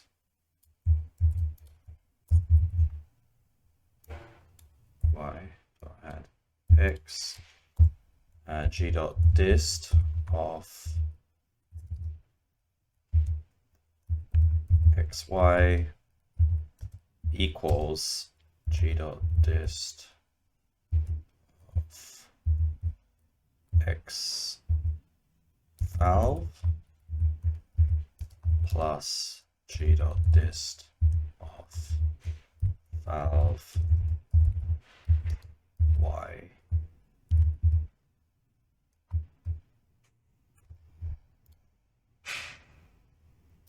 And same again for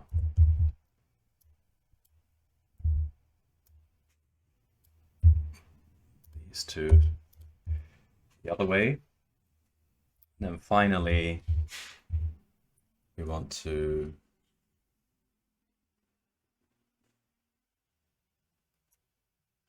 so that adds all the necessary edges, and then we want to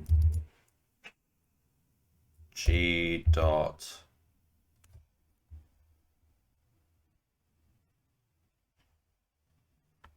so we want to delete g dot flow valve, delete that entry. We want to delete g dot neighbors. We also have to, okay, there's a few things we have to do. We have to now remove g dot neighbors x dot remove the intermediate valve, g dot neighbors y dot remove valve. And it doesn't matter that it's still in the dist table, that's not going to affect us. Delete g dot neighbors valve. There we go. That's a contraction. We just keep doing that until there's nothing left in the graph. Let's check if that works.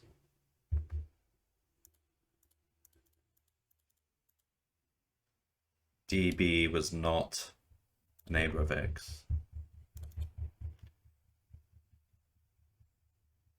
G dot neighbors valve, g dot neighbors x dot remove valve. But it should have been. These are not one-way tunnels, are they? Oh, please don't tell me they're. No, they can't be. No.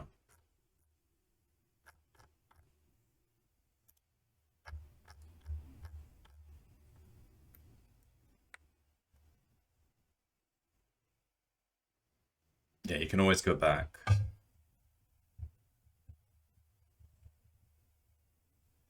Okay. So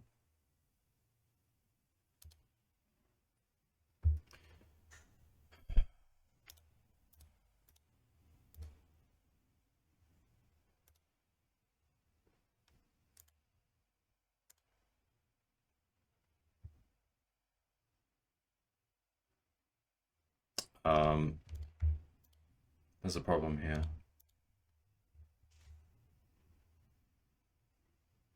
DB.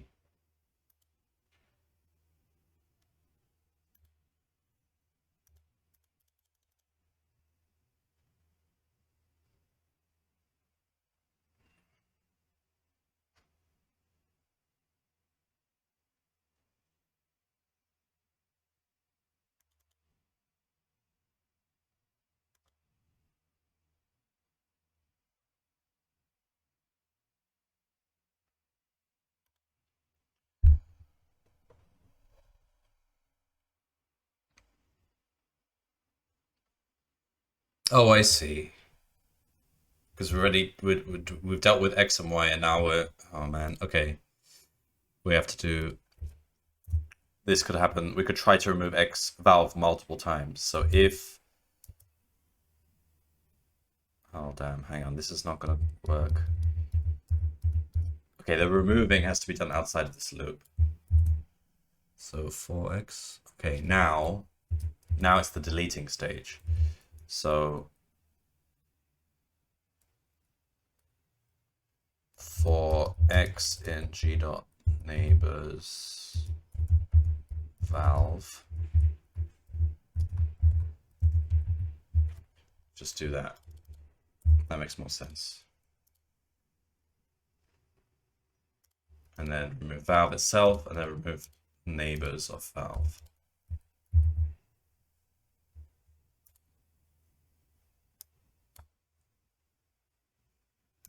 Yeah. Dictionary change size during iteration. Yeah, that will happen. I'm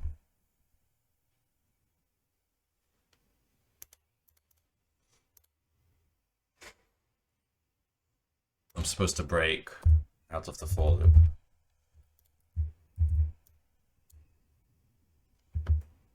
Key AA.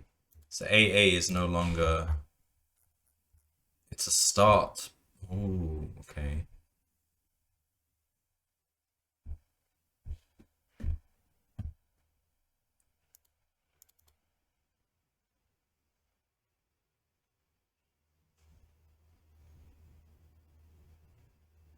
Or we'll keep AA then. I don't know. If we won't contract AA because that just makes it confusing.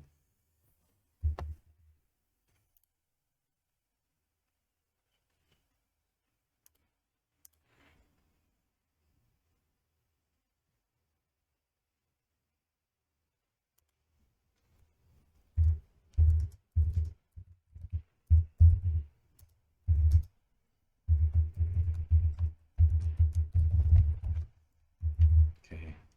Skip AA. Alright, so algorithms won't work as is because now we've got a table with, so we need to change this slightly. So we've got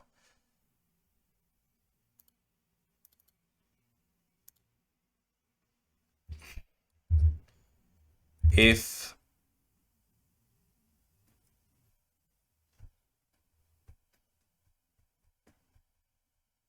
oh bollocks, this whole change doesn't work because now if someone takes 2 minutes to get somewhere, 1 minute later, where are they going to be? They're going to be in transit, but we haven't accounted for that here.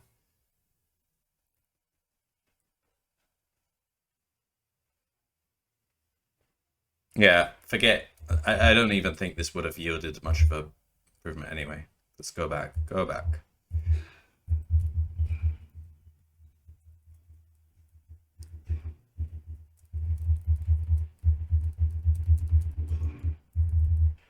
I can't go back any further. We need to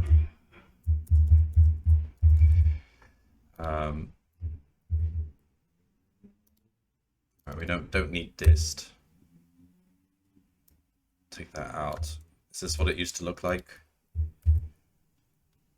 Try that. Yeah, okay. Try doing this as well, just to make sure we still get the same answer before.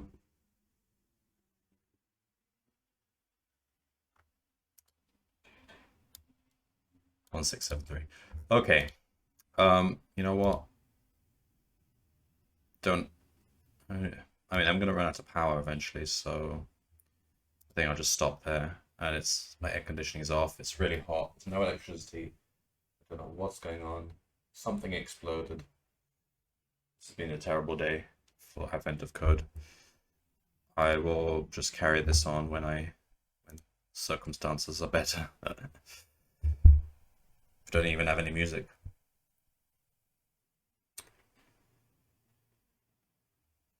All right. 2 days later. All right, let's try and actually do this for once and for all. So last time I tackled this, I kind of ran out of stack size on my computer and pretty much crashed everything, including the stream. And then not long after that, there was a literal explosion somewhere near my building and power went out, so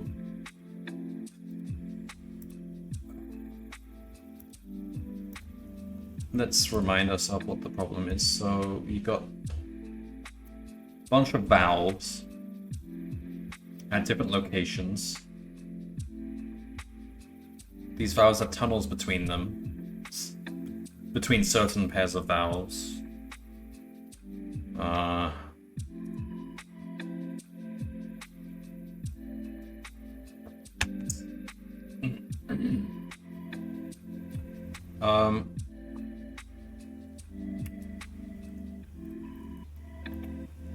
It takes 1 minute to go between two valves. Some of them have no flow. Some of them have flow, but you have to switch them on, which costs a minute.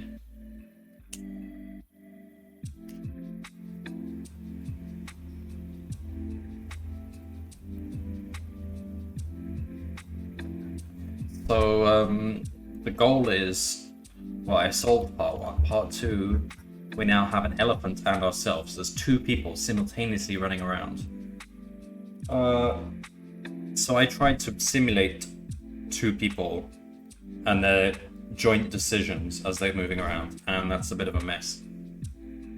But now I realize you can still do this only simulating one person. So instead of simulating 2 people and where they go throughout the 26 minutes, instead we can change it to 1 person, but double the time. So after the first 26 minutes, they then teleport back to the beginning. And now the next 26 minutes they carry on. That's the same thing. That simulates what happens if they start at the same place. That just makes the code a bit cleaner, so let's do it that way instead, because the way I'm doing it, it's weird because you have to have 2 starting positions and you have to... So,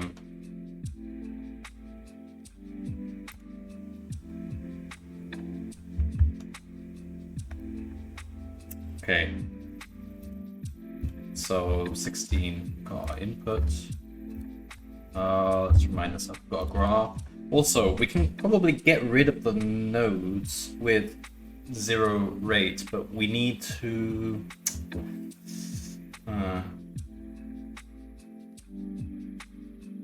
we need Floyd-Warshall's shortest path algorithm.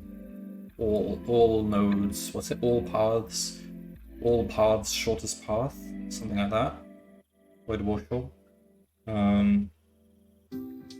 Once we know the distance between every pair, we can then just delete the useless nodes, because we never actually need to stop at them. But right now our algorithm is stopping at them, which is just a waste of cycles.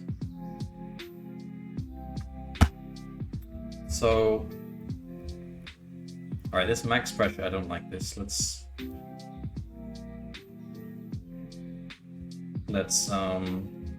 hide this for now. Hang on, did I just delete my whole... Oh wait, wrong one. This one, here we go.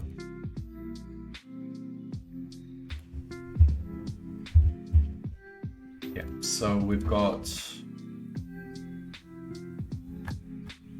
No, what am I doing? Yeah, it's this one we want to hide. Yeah, okay. We don't need the table. Oh, yeah, we do. No, don't need the table for now. So we go back to using this old one. Max pressure. Start, remaining time, active valves.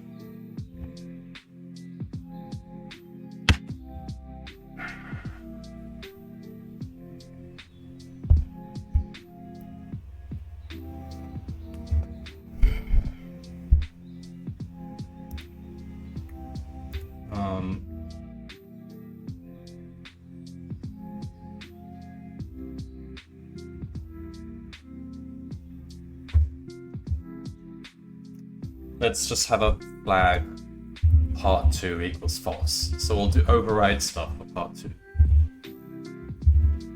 Alright, so max pressure, we start at AA, we have 30 minutes left, we get the set of active values. Let's just run this, make sure we still get the right answer. Max pressure, yeah, call it max pressure.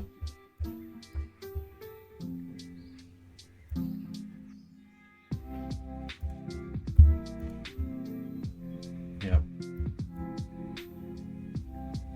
Max pressure. How many times have I...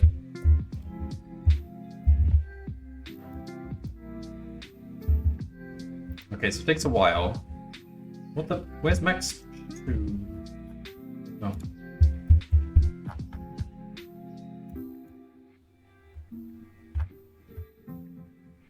One 673. Was that actually...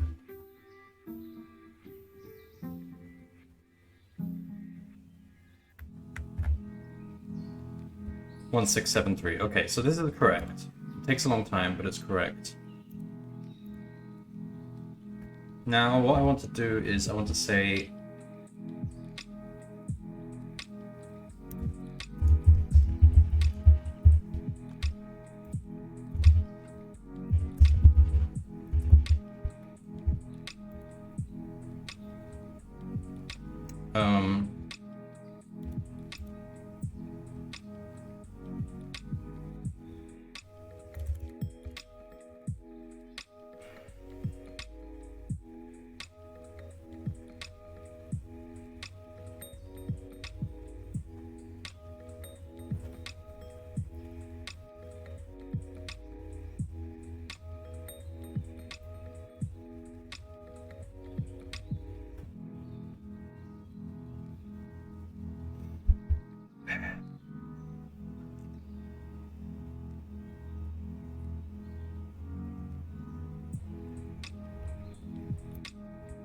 What do we want to say exactly?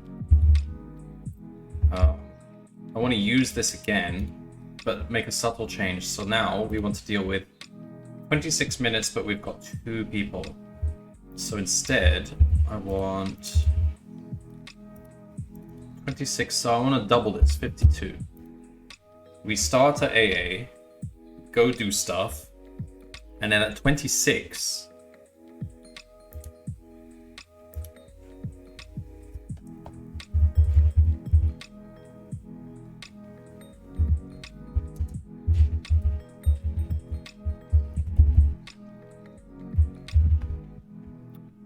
so now we override this. Part 2 is true. So if part 2, I want to say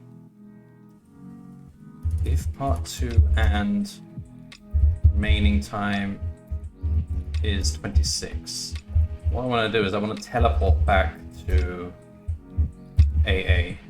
And now we simulate what it would be like for the elephant at the same time. And because we've picked those active valves already, he can't pick those ones, so he has to pick different ones. So basically we're just piggybacking on that. All the table values we have are still valid.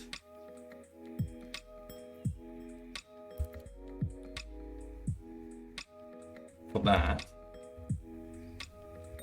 So we can use those table values because we're using the new start in the signature.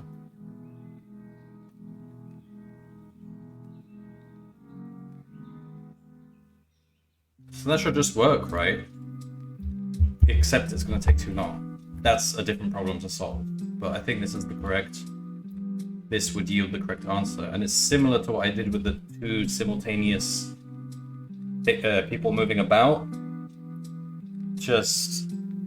This is conceptually makes more sense to me instead of trying to simulate both of them, which is weird.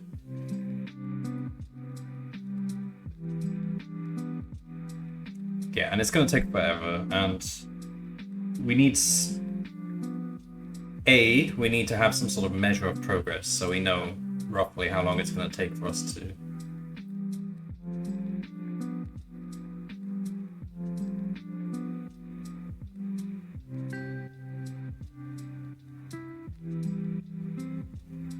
How do we do this? Let's say... Best... Let's say... Best... Highest... Remaining time so far equals... Let's say 1, alright? 0. So we've calculated this. If remaining time is greater than the highest we've calculated so far,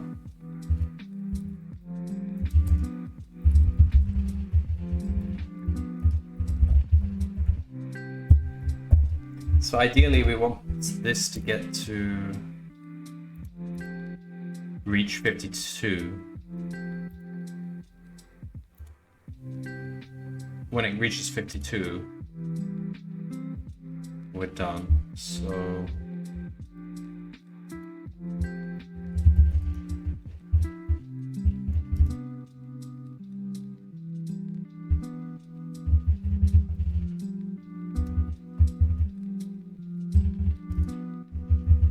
right now we're going to see some measure of highest remaining time so far.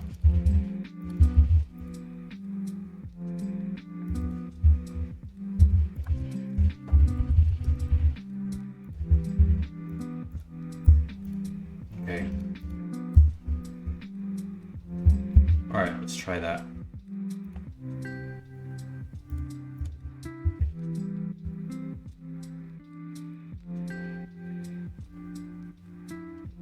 33, 34, 35, 36, 37, 38. Oh man, it's losing momentum.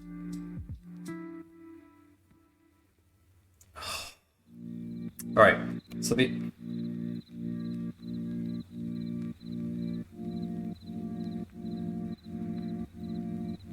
can make it.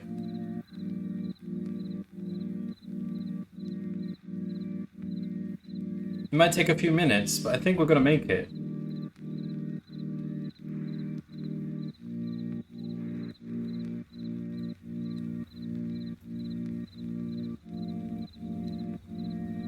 Because it's not exponentially growing in the amount of work it has to do. It's polynomial, I think. This is dynamic programming. It's just a very high degree polynomial.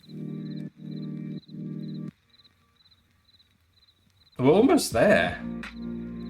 Just gotta get to 52.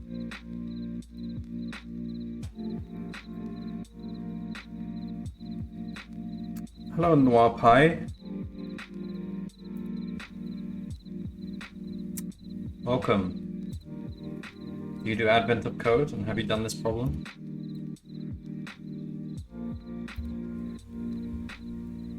Okay, looks like it's working.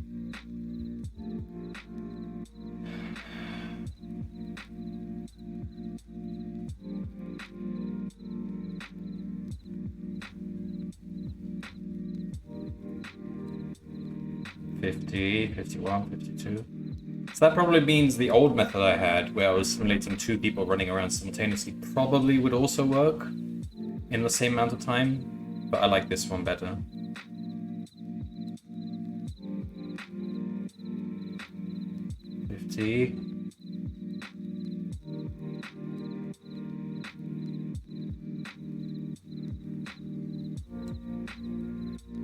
Had no time to stay on Advent. Maybe like last year, I'll do them later. Yeah, I have several years to catch up on, and I said that 2 years ago when I first discovered this site.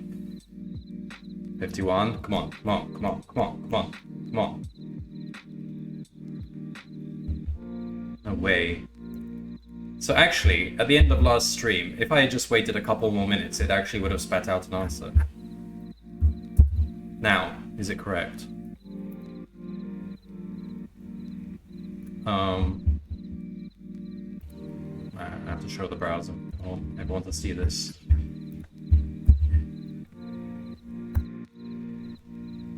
Fuck! No, it's not. 5135.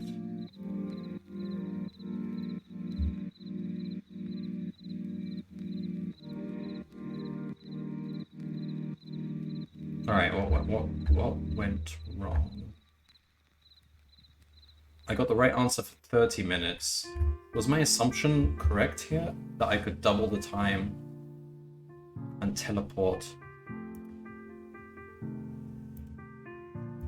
I'm not even sure if this redefining start even works correctly. If part 2 remaining time is 26. Oh! No, I've made a bug. I forgot to pass part 2 equals true into all the recursive calls, so this is not actually happening. So yeah, it should be wrong right now.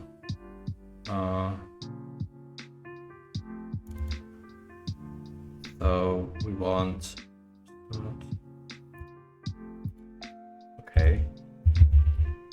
Part 2. Part 2.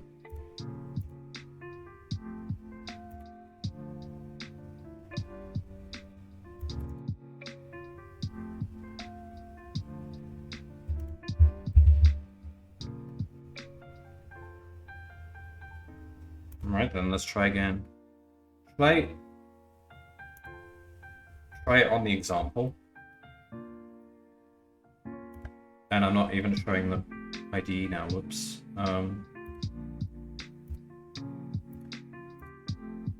Alright, I'll try it on the example. So the example is just a smaller set of valves. So it should be quicker. There's fewer choices to make, fewer branches. Lower degree branches, to be precise. So run that. Part 2, 3433. So it's 1651, then 3433.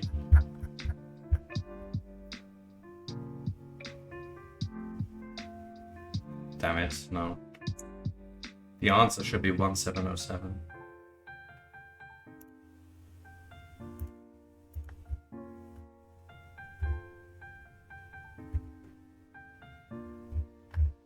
It ran pretty quickly. 1651, 3433.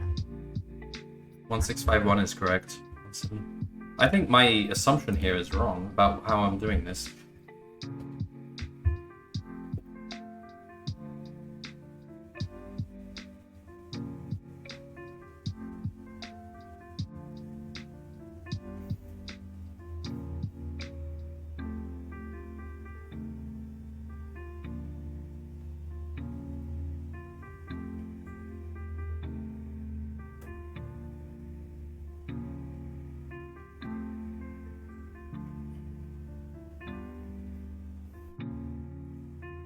So I'm saying when we get to 26,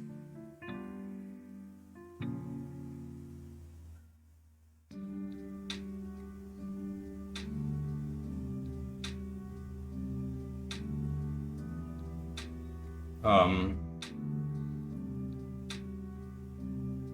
letting one person run around, switch valves on, and after 26 minutes have expired, he then teleports back to the beginning, and now I let him do it again. But all the valves he turned on previously are still on. So he has to choose different valves. Is that not the same as having two people simultaneously running around and doing stuff? Because the set of valves they switch on are disjoint. They have to be.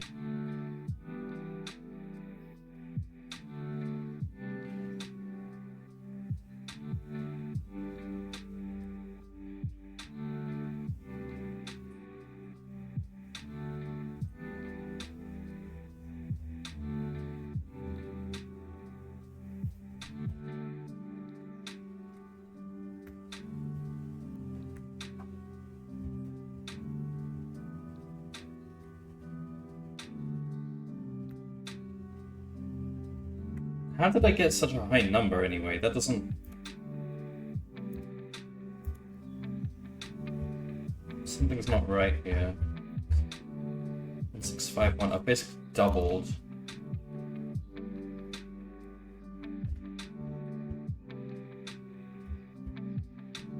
Yeah, this is not right. Wait, I've doubled it. No, that's...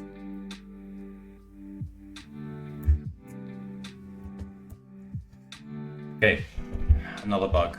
So when I'm adding the amount of pressure I get, I'm multiplying it by the remaining time, but the remaining time is kind of like a trick.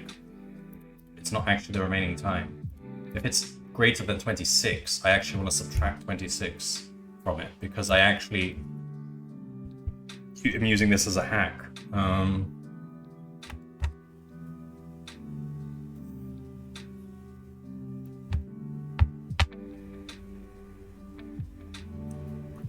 So I want to say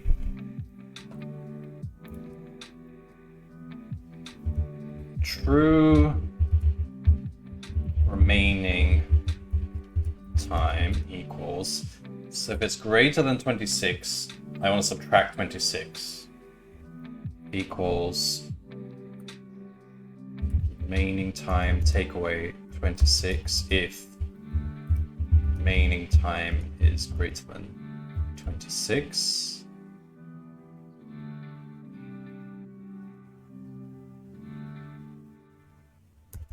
Else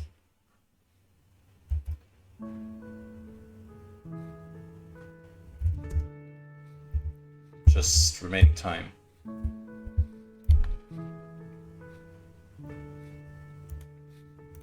And use the true remaining time in this calculation here. G.flow.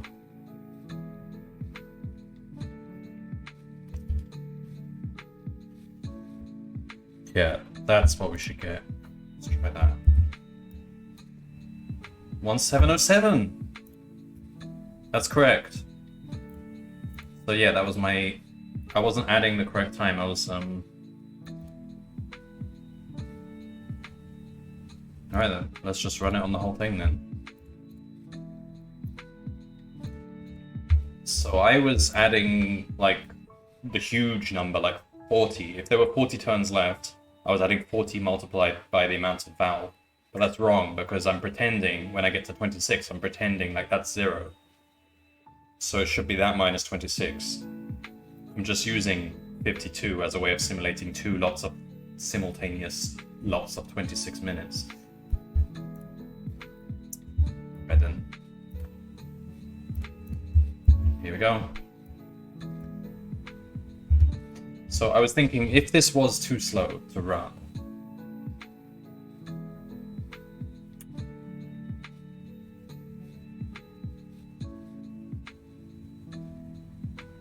oh, there's another problem, isn't there?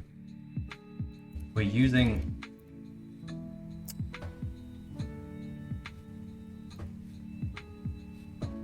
Oh, no, wait. We're using the old table, but the thing is, the old table was for the old system where we only have one guy. So 29, for example, the optimal amount for 29 is not, it's not correct to use that for part 2 because we're over the 26 limit and the numbers are different. So we need to just clear the table, start fresh. That would have been really hard to debug because it passes the test case, but the test case is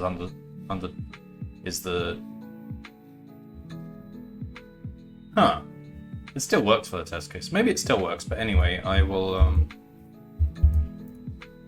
clear the table just to be safe.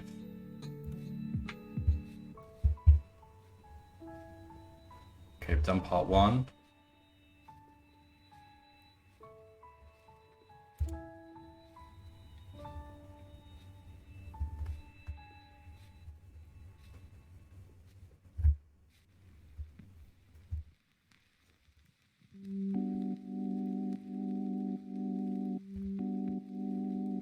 I feel like this will be correct now because it's correct on the test case.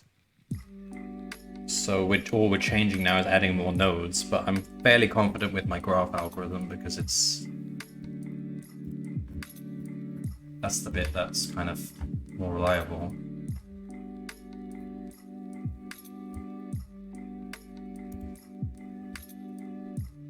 It doesn't actually take that long to run though. I thought it was going to take longer, and that's why I gave up last time and said, okay, whatever, I'll do this in another stream. This is, now that I've actually put a measure of progress on this, like a loading bar, I can actually see it's not actually going to take that long.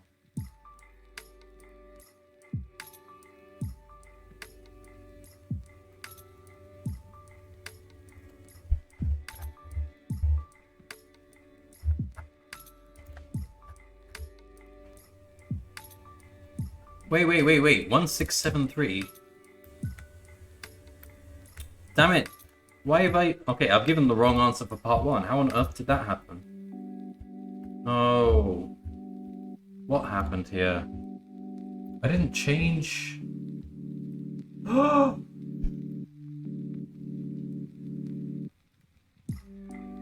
Alright, this is actually gonna... I think this will actually give the right answer, but my code is...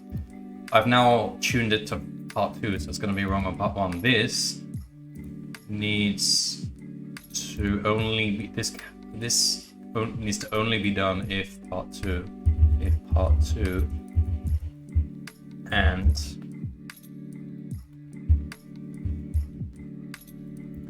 that, yeah. So this is spitting out the wrong answer for part 1. Let's see if it still gives us the right answer for part 2 though.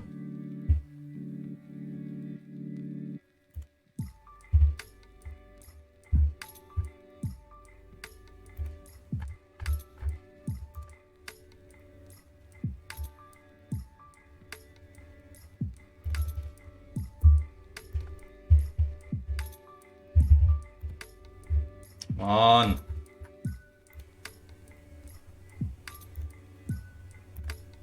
Come on, do something. 2343, that sounds more sensible.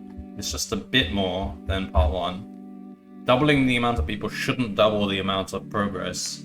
You just get a bit more done. Diminishing returns.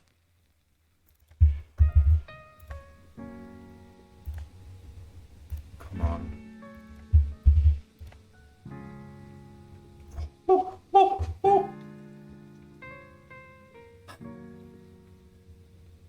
Okay, it worked. It worked. So I'm a bit disappointed that I didn't just finish that off last time. That was actually not that hard. In fact, the problem was not that hard. But I was facing issues. One of the issues being the big explosion that happened outside my building, and that shut my power off. I carried on though. I just only had so much laptop battery left to be able to record it on.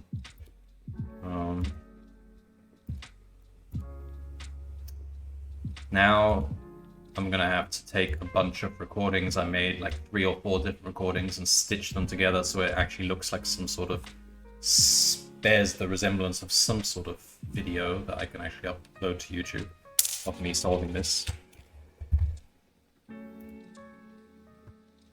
Alright, now that I've done that, I can say that was actually a pretty good problem.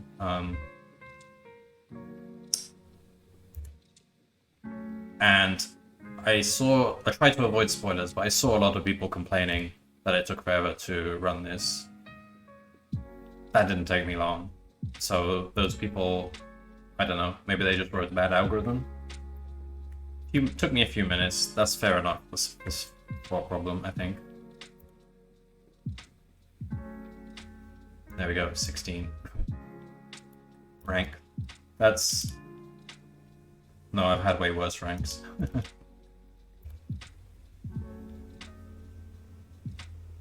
But I got a very good rank for the part 1.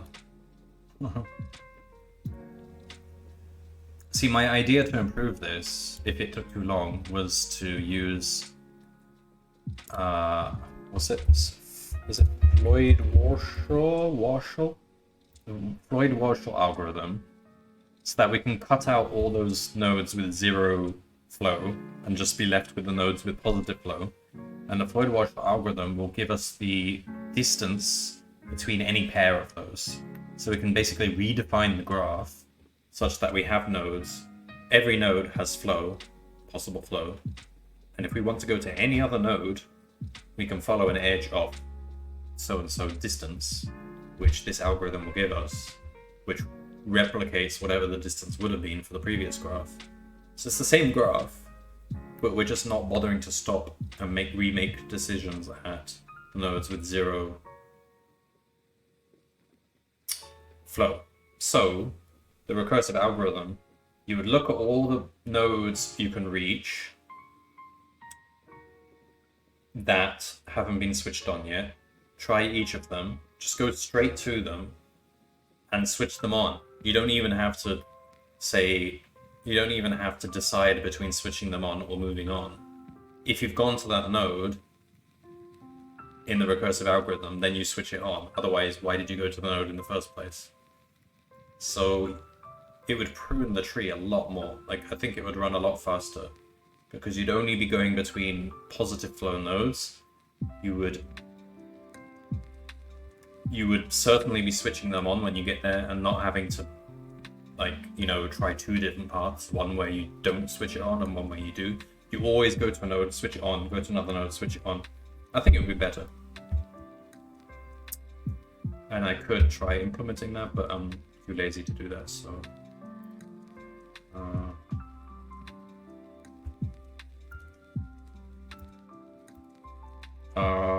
yeah. So now I'm back to full stars, along with my leaderboard buddies. Good. What is this score exactly?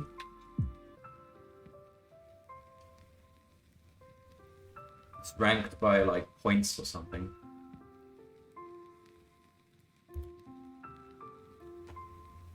Oh, there's 3 rankings we can use. We can have local score.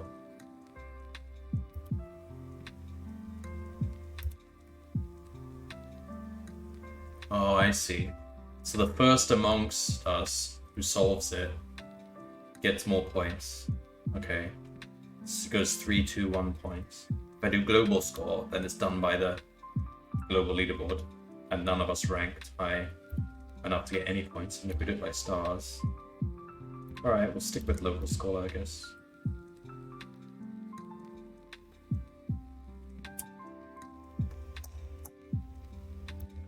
Alright, I'm done. I've got some YouTube video stitching to do now. And then maybe I can get onto coding game, but then I'm still not sure if I have time. Alright, if you're still here, Noir, hi. Thanks for watching. I'll be back tomorrow, I think, when the next problem opens. Hopefully I'll be on time, so I'll start just as it opens. Then it'll be a bit more exciting.